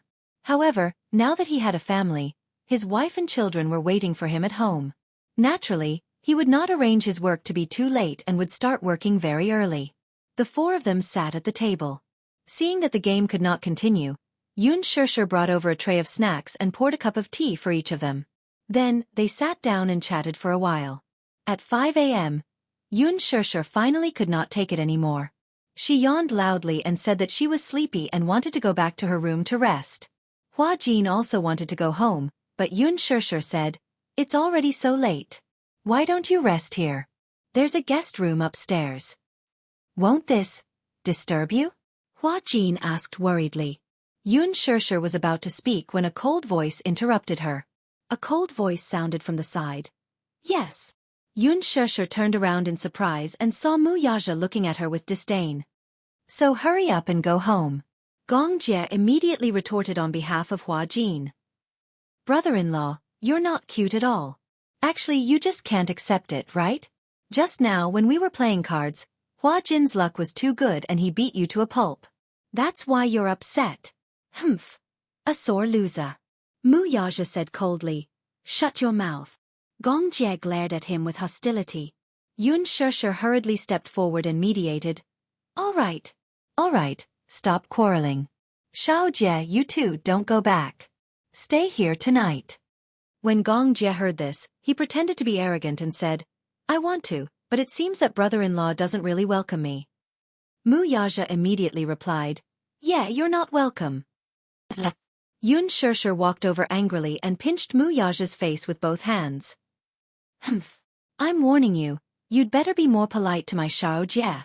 Mu Yaja's handsome brows furrowed slightly. However, looking at the woman in front of him who was pouting coquettishly, he only smiled dotingly. He held her hand nonchalantly and pecked her fingertips. All right, I won't say anything else. That's a good boy. Yun Shirshir smiled happily and reached out to pat his head gently. Then, she led Hua Jin and Gong Jie up to the second floor while chatting cheerfully. There were 3 guest rooms, a living room, a study, and a private bathroom on the second floor. After settling them down, Yun Shirshir took 2 cartons of milk and returned to her room. Chapter 2250. The showerhead splashed water. Mu Yaja stood under the showerhead and allowed the water droplets to fall on his body. He watched as the clear droplets slid down his well-defined and defined skin. It had to be said that his body was comparable to an international model. The inverted triangular figure, the standard golden ratio, and the well-defined mermaid line, all of them were full of hormones. Especially his waist, his 8-pack abs were firm and powerful. His body was very firm, but this kind of firmness was definitely not like those muscular men who look shiny and oily. He was not thick, but his perfect muscles gave people a great visual impact. It was only when it came to him that Yun Shirshir deeply felt what a real visual feast was. Yun Shirshir bit her lip and said in a daze, Hubby, you're so sexy. Mu Yaja looked back and stared at her for a while. Suddenly, he laughed and said, My wife, why are you having a nosebleed? Nosebleed. Yun Shirshir was shocked. She didn't have time to think carefully about the playfulness and teasing in his words. She subconsciously reached out her hand to wipe her nose. However, after wiping again and again, she didn't manage to wipe the blood. A certain silly woman then realized that she had been tricked. She immediately raised her head in displeasure and glared at him. Why do you like to tease people so much? Mu Yaja smiled mischievously. Then, he hooked his finger at her and said in a deep voice, Come here. His voice was very low, and his extremely magnetic voice resonated in the shower room with a kind of bewitching resonance. Yun Shirshir seemed to have been bewitched. She walked over as if possessed. When she was close enough, she sized him up. What? Mu Yaja suddenly reached out an arm from the shower cubicle, grabbed her hand tightly, and pulled her into the shower cubicle. Before Yun Shirshir could react, she was drenched by the showerhead. She only felt the world spinning. When she came back to her senses, she was already pressed against the wall by a certain vile man. Mu Yaja's naked body covered her like a mountain. Her petite body was controlled by him in this narrow space, with nowhere to run. The milk carton fell to the ground with a thud. The milky white milk dripped along the floor and flowed down the drain. You! Yun Shirshir looked at him in surprise. Her gaze then fell on his chest, which was so sexy that it was almost suffocating. She involuntarily sucked in a breath of cold air and stammered, My clothes are all wet. Sigh. It's okay. The man lowered his eyes and lowered his wet eyelashes. The 2 of them snuggled intimately together. Yun Shirshir only had to look up to see the crystal-clear water droplets on his long eyelashes as they slowly dripped down the ends of his eyelashes. Mu Yaja reached out to unbutton her shirt. Yun Shirshir shyly grabbed his large hand and said hesitantly, Xiao Jie and Hua Jin are still upstairs. Don't be like this, Mu Yaja said disapprovingly. The soundproofing of this house is very good. You don't have to worry about that. Yun Shirshir was still stammering. Her face was so red that it looked like blood was about to drip out. It was obvious that his initiative made her a little shy. Mu Yaja couldn't help but laugh. He couldn't help but tease. Shy? Chapter 2251. The man pecked her lips lightly. His gentle breath and the warm water gave her a great thrill. We're already an old married couple.